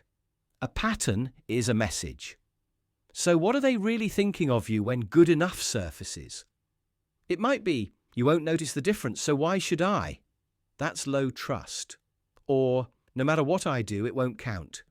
That's quiet hurt. Or, "I'm not sticking my neck out for this," which is self-protection. And yes, sometimes it's a test. Will you accept the bare minimum, or will you ask for the truth behind the shrug? Try a nudge that makes space, not pressure. Say, "Is this actually good enough for you, or just safe enough?" Then pause, let them choose. Or, if you had 10% more energy, what would you tweak? That word, tweak, keeps the door open without demanding a total rebuild. Or go even simpler. What would make you feel proud, not just done? Pride is a compass. People turn toward it. If you feel the words forming in your own mouth, notice what's underneath. Resentment says, "I'm still angry." Apathy says, "I don't see the point." Either way, your energy is telling on you. Give it a name out loud. "I'm carrying some frustration from earlier, and it's bleeding into this." Naming it doesn't make you weak. It makes you legible. Legible people get better support. Here's a helpful reframe. Sometimes good enough is actually good enough. Not everything needs to be a masterpiece. The trick is to separate sufficiency from surrender. Sufficiency feels calm, steady, clear. Surrender feels heavy, flat, a little hollow. If it's hollow, there's a conversation to have. Use small calibrations. Ask for one more detail, not 10. Offer one clean boundary, not a vague promise. Trade honesty for improvement. I can do a deeper pass tomorrow or ship this now. Which outcome matters more? Choice invites ownership. Ownership melts resentment. Pay attention to the body language that rides with the phrase, the averted eyes, the quick close of a laptop, the long stare at a wall. These are leaks. They tell you where the real problem lives, and when you see it, go gentle. Say, I'm noticing you're not excited about this. What's the friction? The word friction is kinder than blame. It points to the rub, not the person. And if you want to really hear someone, listen for the pause that comes before the words. That heartbeat of silence holds the feeling. Meet it with your own. A breath, a softer voice, a little patience. Then ask, what would turn this from good enough to solid? Not perfect, solid. Solid is reachable. Solid is trust. The strangest part? Once you start hearing good enough for what it is, you can't unhear it. You'll catch the sigh, the smile that doesn't rise, the careful tone. And you'll know, this isn't indifference, it's information. Use it. Invite pride back into the room. Invite honesty. Ask the question that lets someone bring their whole self again. Because behind good enough, there's a person. And behind the person, there's a story. When you make room for both, the work gets better. But more than that, the relationship gets real. And that's more than good enough. It's alive. Catch this blink and you miss it tell, the smile that stops at the eyes. You know the one. The mouth is doing its job, flashing teeth or lifting at the corners, but the eyes stay flat, like a window with the lights off. When you see that, your gut whispers a quiet warning. It's not random, it's a signal. A real smile is a whole-face event. The cheeks rise, the tiny muscles around the eyes tighten, and there's a soft spark, a little crinkle at the corners. It looks warm because it is warm. A fake smile tries to copy the mouth part and forgets the rest. So how do you catch it with confidence and avoid reading too much into a single moment? Start with the eyes. If you notice someone smiling but their eyes don't narrow slightly, don't reflect any light change, don't hint at those tiny corner lines, pause inside, that's your first flag. Then listen to the timing. Real smiles appear like a reflex. They show up quickly, often before the words land, and fade out gently. Fake smiles are late to the party, or vanish like a snapped rubber band. If the grin arrives a beat after the praise, or drops the instant the politeness duty is done, that lag is telling you something. Watch the shape. A fake smile often pulls sideways, more like a mask being tugged. The lips might press thin right after, as if the face is trying to swallow a feeling. Sometimes only one side of the mouth lifts, while the other stays sleepy. And here's the twist. The head might nod yes, while the body quietly says no. Shoulders tighten, the torso angles away a few inches, feet turn toward an exit. The voice gets bright on the surface, but flat underneath, like a song with no bass. Try this gentle test, used with kindness, not as a trap. Share a small piece of good news, something simple that doesn't threaten anyone's status. Then look from their mouth to their eyes. Do the eyes wake up? Do they match the smile? Or do you see a mouth movement with sleepy eyes and a fast fade? Ask a warm follow-up question and give space. Real enthusiasm breathes. Fake enthusiasm holds its breath. Ever get a cheerful hello that somehow felt cold? Ever see a photo-perfect grin that looked pasted on? Ever hear a laugh that sounded like a statement instead of a release? Those are your little bells. When you hear them, slow down and look again. Now, be fair. Not everyone shows emotion the same way. Some people are shy. Some are tired. Some have learned to keep their feelings tucked in because of culture, training, or plain old habit. Stress, bright lights, or even cosmetic procedures can soften those eye lines. This isn't a courtroom, it's a compass. One cue points you in a direction. A cluster of cues gives you a map. So gather a few signals. No eye engagement. Odd timing. Mouth doing more work than the eyes. Shoulders that inch up. A chin that tucks after the smile. Feet that drift away mid-conversation. A laugh without a breathy exhale. When 2 or 3 show up together, the odds rise that you're seeing polite cover over cautious feelings, maybe even quiet dislike. What do you do with that? You don't call it out. You don't play detective, you adjust. Give them more room. Ask cleaner questions. Lower the social pressure. Offer a small olive branch and see if the eyes wake up. If not, protect your energy and keep it cordial. You're not here to force warmth. You're here to find truth. Here's a simple practice to train your eye. Watch moments of obvious joy, reunions, surprise celebrations, a friend greeting a friend. Then compare them with professional photo smiles, networking smiles, customer service smiles. Feel the difference in your body. Your brain already knows. You're just learning to trust that signal. And when you're the one smiling, let it be real. Think of something you genuinely like about the person. Let that thought rise, then smile. The eyes will follow. They always do. The fake smile trick is not about catching people. It's about listening to the part of the face that doesn't lie. The eyes tell the truth. When a smile doesn't reach them, it's a mask. Notice it. Respect it. Respond with calm, with boundaries, with curiosity. Because seeing people clearly, their warmth, their worry, their dislike even, helps you move with confidence, stay out of unnecessary friction, and invest in the connections that smile back with their whole face. Count the doorways someone sidesteps. It tells you almost everything. You ask a co-worker to swing by the team meeting, and they say yes, then something comes up. Twice? 3 times. You bring up that touchy budget topic, and they suddenly have a joke, a story, a phone call. Notice the pattern. Avoidance isn't random. It's a map of where their nerves live. Here's the idea in plain terms. People don't just run from places or topics. They run from feelings attached to them.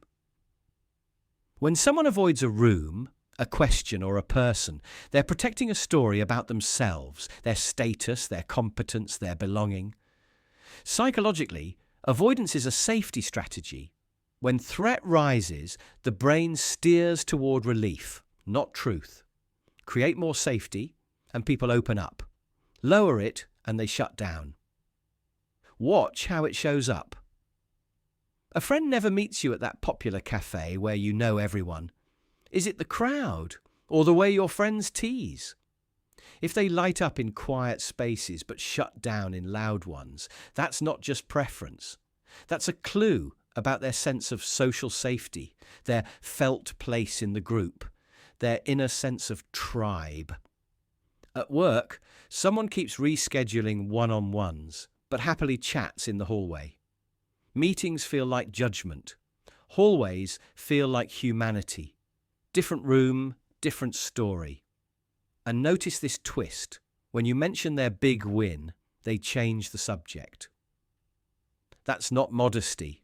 That's a fear of being seen as trying too hard or of not being able to repeat the win.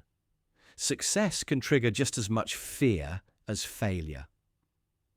In family, you bring up travel and a parent switches to the weather. Not random. Maybe travel equals money. Money equals conflict. And conflict equals old shame. When you see that skip, You're not just seeing avoidance, you're seeing an old alarm bell ringing, telling them, "This road ends in pain. Turn back." So what do you do with that map? Don't shove. Don't corner. Pressure makes people sprint faster. Safety makes them slow down. Try this instead. Gently name the edge you're noticing and offer a softer path. We don't have to decide today. I'm just curious what part feels heavy. When people feel seen first, they stop defending and start sharing. Feeling understood lowers defenses, and it changes the whole conversation.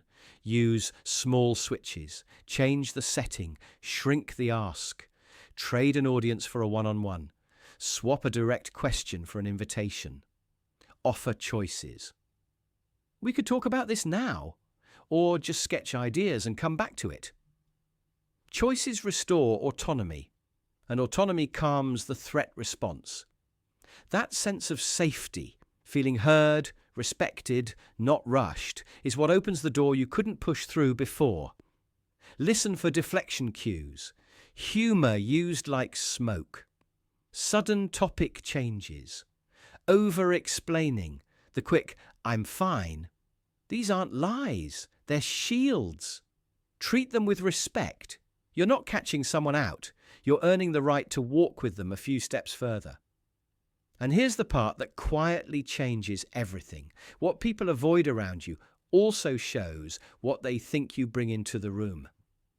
If they avoid asking for help, maybe they think you prize competence over honesty. If they dodge feedback, maybe they think you see mistakes as flaws, not data. If they won't bring you into their circle, maybe they think your presence shifts the spotlight to you. It's not always true, but it's the story they're working with. When you respond with warmth, patience, and clear boundaries, "We'll go at your pace. We can keep this between us. I'm here to understand, not grade." You rewrite that story in real time. One more question, and give it space. What are you avoiding? Which room, which person, which topic makes you find 1,000 tiny exits? That's your own map, your own edge, your own chance to build courage in small, steady steps. The avoidance trick isn't about trapping people. It's about reading the routes they choose, then making safer roads. Follow the skips, the detours, the delays, and not to accuse, but to understand. When you can see the fear without becoming it, you become the person others can walk toward. And that's when the doors they wouldn't touch start to open one by one without force. That's the power of noticing what someone won't face and helping them find a way they can.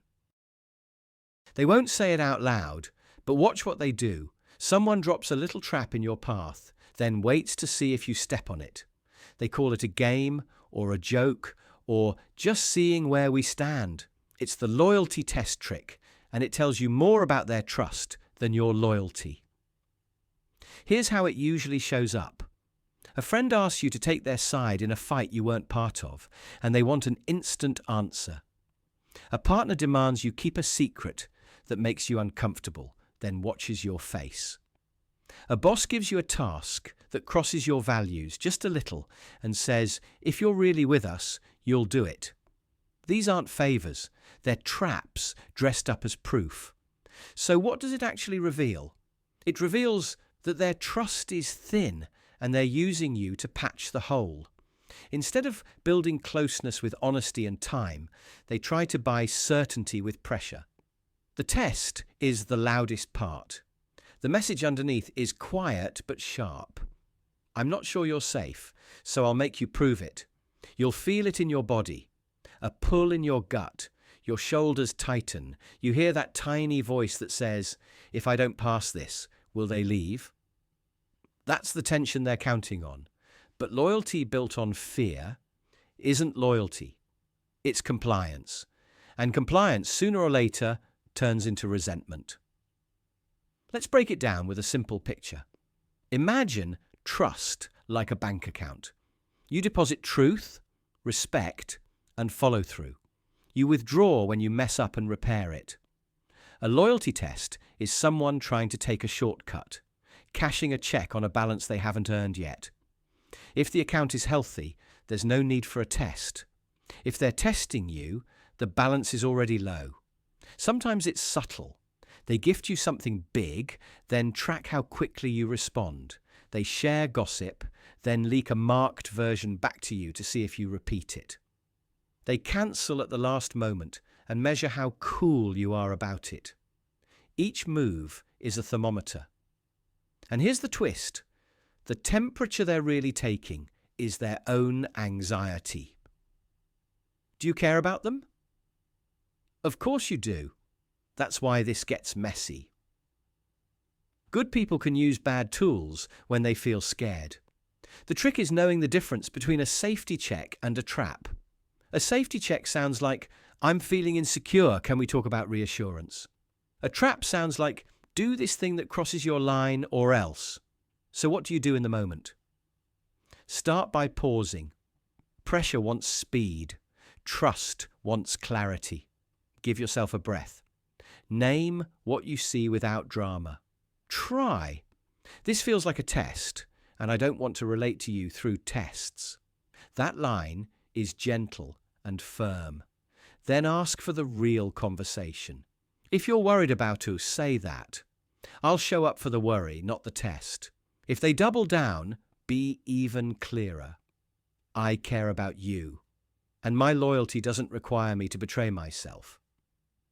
That sentence is your boundary in plain clothes. You're not accusing. You're naming your values. You're saying, "I'll stand with you, but not against me." What if they say, "If you loved me, you'd choose me"? That's a classic squeeze. Here's a calm response.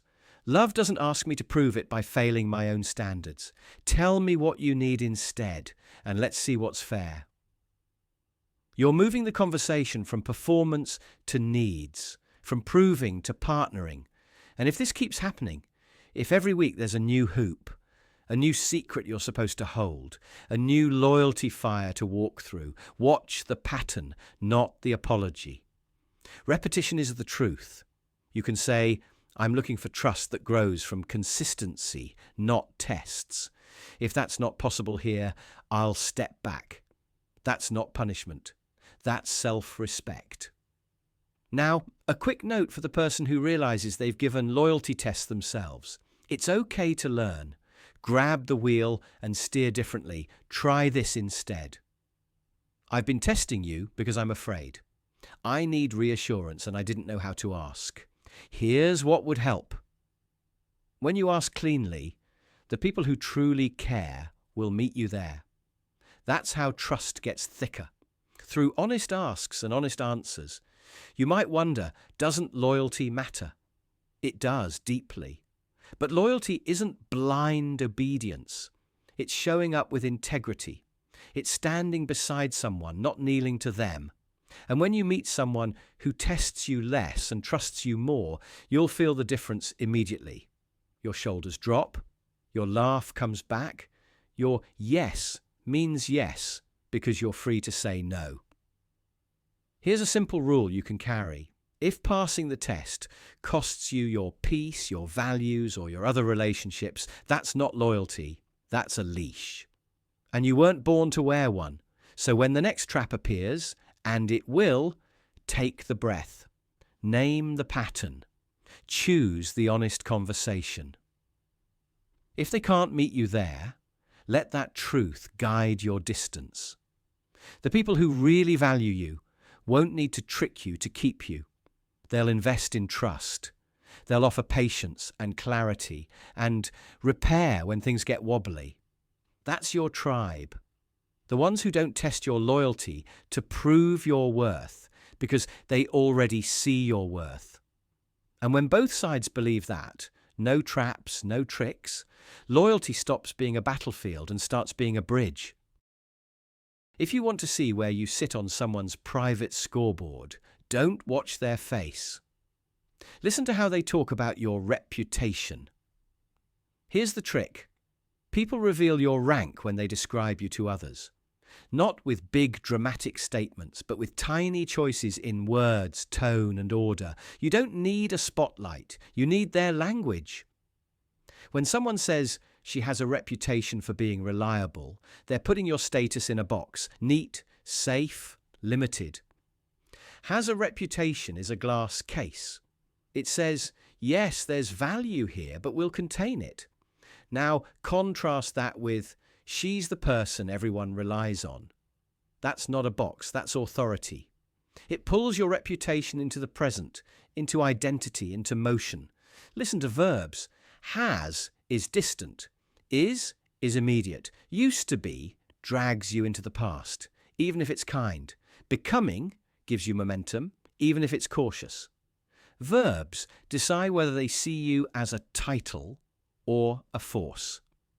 Pay attention to the pivot word, but. He's smart, but he can be intense. Everything before but is decoration. Everything after it is the verdict. If they place praise before the but, they're buffering the blow. If they place doubt before the but, they're protecting your standing. It's a tiny tell of where they rank you. Listen for distance markers. People say he's talented. That moves the judgment to people, not them. Distance means they're not willing to spend their own reputation to endorse yours. On the other hand, I trust her judgment brings it close. Personal, costly, that's rank. Watch for comparison anchors. If they introduce you with, he's like the team's safety net, that's supportive, but it frames you as reactive. If they say, she sets our pace, that's proactive. Safety nets catch, pacers lead. They've told you who they think you are without ever using the word leader. Here's a simple way to test it. Ask someone you know. If you were introducing me to a stranger, what would you say? Then be quiet. Notice the first adjective out of their mouth. Notice if they give one clear trait or a laundry list. People give laundry lists when they're unsure. People give a single high-status label when they're sure. Pay attention to whether they bundle you with others. He's part of the design group, pushes you into the crowd. She's the designer who pulls you out of it. One word changes your altitude. Now, if you hear something you don't like, don't panic. Reputation is elastic. To shift it, you need a pattern, not a speech. Start by giving them a story to tell. When you solve a problem, say one sentence that frames your role gently and clearly. This is the kind of knot I'm good at untying. It's not bragging, it's a handle. Handles help people carry your reputation into the next room. Borrow credibility, but do it honestly. Align your work with a standard people already respect.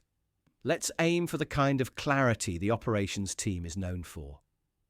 You attach your name to a recognized bar, and with repetition, you become part of that mental shortcut. And watch your own but. How do you describe yourself?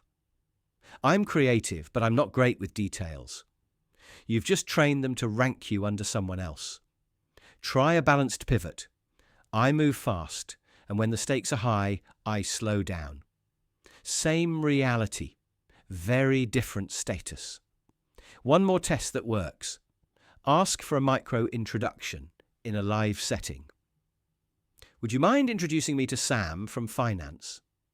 Don't script them. Let them choose. Their 10-second bio for you is the clearest mirror you'll ever get. Do they lead with results or personality? Past or present? Group or individual? Notice it. Don't argue with it, and then start giving them new moments to talk about. The reputation trick isn't about manipulating people. It's about hearing the quiet ranking you're already carrying around and then tuning the story by living it. When they say has a reputation, turn it into is. When they say but, earn an and. When they keep you in the past, create something undeniable in the present. The words they use are small, the signal they send is huge. And once you hear it, you can't unhear it. That's your cue. That's your leverage. That's your rise. Hear the tiny click at the end of a debate. The click where someone has to snap the lid shut with one more sentence, one more jab, one more "so there." That click tells you more than their words. It tells you what they value. Here's the trick. When someone always needs the last word, they're not hunting for truth. They're chasing dominance. They want the feeling of standing taller, of pinning the conversation to the mat, even if the facts are gasping for air. Truth seekers leave space. Dominance seekers fill it. You can spot it in the rhythm. You make a point, you pause, and instead of exploring it with you, they rush in, not to learn, but to end. Listen for the tone that thins out at the end, like a door sliding shut. Watch for the smile that says, "Done and dusted." That's not curiosity. That's control. Ask yourself a simple question. If truth mattered more than winning, would they be able to let your sentence stand for a moment? Now, people who care about being right will keep moving the goalposts. You answer the question they asked, and they immediately raise a new one. You give them an example, and they narrow the definition. You share a source, and they attack the source instead of the claim. Notice the pattern. It's not a searchlight, it's a shield. And here's the twist. Some last words are soft. They don't shout, they whisper. Anyway, they say, like a shrug that ends the scene. Or "so," followed by a tidy summary that tilts the scales their way. It's a velvet hammer. It still lands. Online, it's even clearer. The late-night follow-up message that reframes the whole conversation. The quick clarification that adds a new condition you never agreed to. The ellipses that trail like a hook in the water, waiting for you to bite. The last word isn't always louder, it's just later. So how do you read the person behind it? Try the silent mirror. Offer your point, then go quiet. If they lunge to cap it, it's not your idea they're after. It's the position of top. Or try agree and elevate. Say, "You might be right about that piece." Then add, "What would change your mind?" If they relax into the question, you've got a partner. If they tense up, you've got a sparring match. Name the value you care about. You can say, "I want accuracy more than victory. What would make this precise?" A truth seeker will roll up their sleeves. A dominant seeker will roll out a closer. And if they come back with, "Look, the point is," notice that phrase.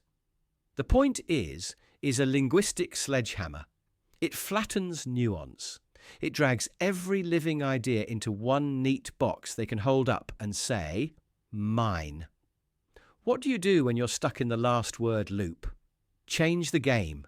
Stop competing for the finish line and make them the finisher on purpose. Try this.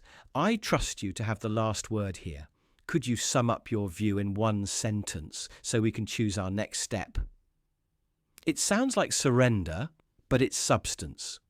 You're asking for a boundary and a direction. They get the status cookie. You get closure. Everybody wins, and the conversation can move. You can also time box without being rigid. Let's give this 3 minutes, then decide what we'll test.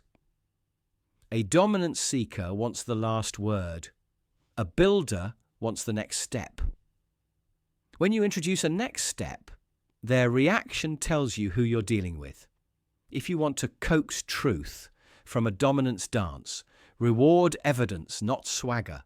Say, "That's a strong claim. What's the best example that would convince a skeptic?" This shifts the spotlight from them to the proof. People who love truth lean toward proof. People who love control lean toward performance. Here's a nuance. Some leaders hold the last word to create closure and accountability. The difference? They'll still credit your idea. They'll still edit their stance when evidence moves. They plant a flag, but they're not married to it. Watch how they treat new information. Do they welcome it, or do they swat it away like a fly that dared cross the line? Now flip the mirror inward for a second. When you feel that itch to have the last word, what's beneath it? Fear of being misunderstood? Fear of being small? Those are human fears. Name them and you loosen their grip. Swap the last word for the last question. What am I missing? Say that out loud. It's not weakness. It's an invitation to truth. And if you need one simple move to keep you anchored, use the landing line. Let's land this. What decision are we making based on what we know? It converts the energy of winning into the energy of choosing. Once a decision is named, the need for one more line starts to melt. So the next time you hear that click at the end, the tidy, final, so there, see the person, not just the sentence. See the need to feel tall, to feel safe, to feel certain. Respond to the need without feeding the game. Offer calm. Offer clarity. Offer the next step. And if they still grab for the last word, let them hold it. You keep the last move. Hear that? The fastest sure in the room. It lands before your sentence even finishes. It feels like a win, but something's off. Why did that yes arrive so fast? Here's the trap most of us fall into. We take a quick agreement as proof we made a great point. We pat ourselves on the back, move on, and only later discover the roadblocks. The missed emails, the quiet resistance, the slow walk back. Because that yes wasn't agreement, it was protection. The fake agreement trick is simple. A quick yes doesn't mean alignment. It often means they don't want conflict. Picture a team meeting. You suggest switching tools. Before you even outline the timeline, someone jumps in. Yeah, I'm good with that. No questions, no clarifiers, no real eye contact. 2 weeks later, you're chasing them for setup steps and getting lines like, I've been swamped, or let's circle back. They didn't change their mind. They never shared it. They said yes to avoid looking difficult in front of the group. Another scene. A friend asks where to eat. You name a place, they say. Whatever you want, in 2 seconds flat. At the table, they pick at the menu, then pick at the meal, and you go home wondering if you missed a signal. You didn't miss it. You just didn't slow down long enough to hear the no hiding inside the yes. So how do you spot a fake agreement? Listen for speed and silence. Real agreement tends to be a little slower. There's a beat for thinking, maybe a clarifying question. So if we do this, then... Fake agreement is fast, vague and frictionless in the moment, then sticky later. Watch for the tight smile, the quick nod, the sounds good that doesn't ask anything of you. And here's the twist. It often shows up most with kind people, the ones who hate wasting time, the ones who fear being seen as difficult. They're not trying to deceive you, they're trying to stay safe. Psychologically, when people sense it's safe to be honest, they open up. Safety lowers defenses and invites the truth. So your job is to make it safe to disagree. Make the yes earn its weight. You can do that with one small pause. After the quick yes, don't rush ahead. Breathe, then say, I appreciate that. And I want the real take. What's the part that worries you? That little line gives permission. It tells them the door is open to a no. When people feel understood first, they're far more willing to share what they actually think. Try a few gentle tests. Ask, if you could change one part of this, what would you change? Or what would make this a 9 instead of a 7? You're not asking them to attack the idea. You're inviting nuance. Notice the difference? It's not convince me. It's help me refine this. That framing reduces the cost of honesty. You can also reflect what you see without cornering them. It sounds like the timeline feels tight, or I get the sense you have a hesitation. We can handle it. You're not naming them as the problem. You're naming the pressure. That shift helps people set down their guard. When someone feels heard, they become braver. They trade performance for honesty. They give you the thing you actually need, the truth. And if you're the one who tends to say yes too fast, here's a self-check. Before you agree, ask yourself, what would I push back on if I felt zero risk? Say that part kindly, or buy a little time. I'm leaning yes, and I want to sleep on the rollout steps. That's not being difficult. That's being clear. Clarity beats compliance. Let's reframe the habit we were taught. We think quick agreement keeps the peace, but it only delays the friction. Not silence, but safety. Not speed, but sincerity. The peace you want comes from truth in the room, not from everyone pretending to be fine. So next time a yes shows up too soon, don't celebrate yet. Get curious. Invite the no that's hiding and treat it like a gift. Ask one clean question. Add one honest pause. Make it safe for the real answer to come out. Because when yes is too fast, it's not approval, it's avoidance. And when people feel safe to disagree, they reveal what they really think of you, your idea, and the path forward. That's not conflict, that's trust. That's how you turn a quick yes into a real yes. The fastest way to see your place in someone's life is to pretend you're already walking out of it. Here's the move. You're mid-conversation, there's a nice flow, and you casually say, I should probably head out in a minute. Then you stop talking. No extra fluff, no apology, just a gentle exit signal, like setting a cup on the table and waiting to see if anyone reaches for it. What happens in those first few seconds tells you a lot. Do they lean in, eyebrows lift, and you hear, wait, before you go? That's a bid to keep you. They're tossing a thread back across the gap, trying to tie you in for a little longer. Maybe it's a quick story, a follow-up question, or a playful nudge. Little behaviours, big meanings. Or do they nod, say, all right, cool, and turn their body away before you've even stood up? Do their feet point toward the door while their eyes skim the room? That's a different message. It's not cruel. It's not dramatic. It just says the conversation isn't valuable enough to fight gravity. Staying doesn't pull them. Going doesn't cost them. This is the exit early trick. You signal a goodbye, a touch sooner than expected, and you watch the reaction. It's a test of priority, not politeness. Because politeness can be faked. Priority can't hide. Try it with a light, warm tone. Say you've got to bounce, and then pause for a slow 3 count.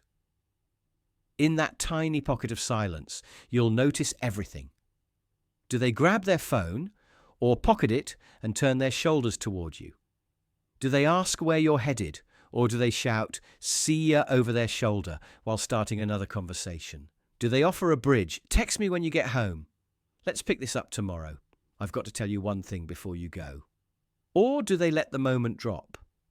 If it's one-on-one, it's even clearer. When you stand, do they stand with you? Do they walk you out, not out of duty, but because they're still talking, still engaged? If it's a group, notice whether anyone tracks you with their attention. The person who values you will spin the conversation to follow you, even by a few steps. They'll make you part of the landing, not just the departure. But here's the twist. Don't use this as a trap. Use it as a lens. People have context and capacity. Someone might be shy or socially anxious, and they'll fail to protest because they freeze, not because they don't care. Someone might have a hard stop, and their all right cool is about a calendar, not about you. So look for patterns, not one moment, several. Over time.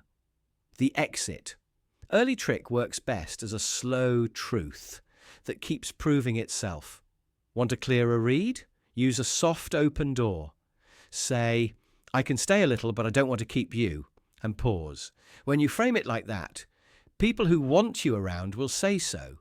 They'll show you with an extra question, a smile that returns to your eyes, a story they saved for last because it mattered.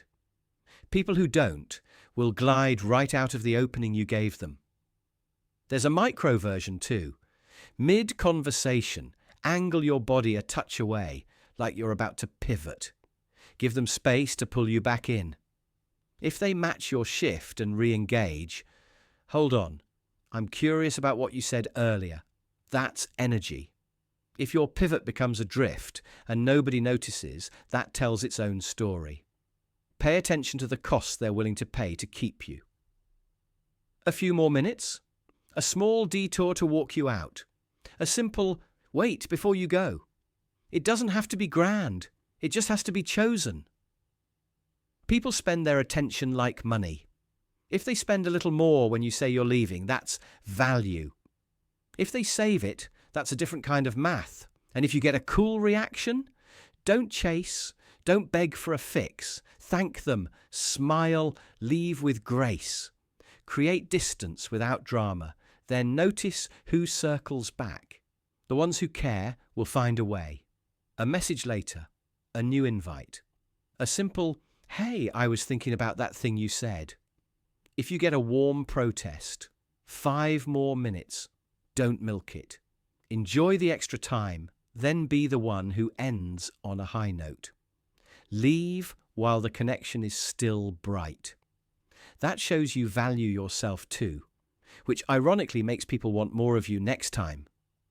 The exit early trick doesn't make anyone like you. It reveals who already does. It doesn't punish. It clarifies. It's a soft spotlight on what's real, because when you suggest goodbye, the truth steps forward. Those who value you will try, just a little, to make you stay. Those who don't will help you go. And either way, you win, because you get your answer without asking the question.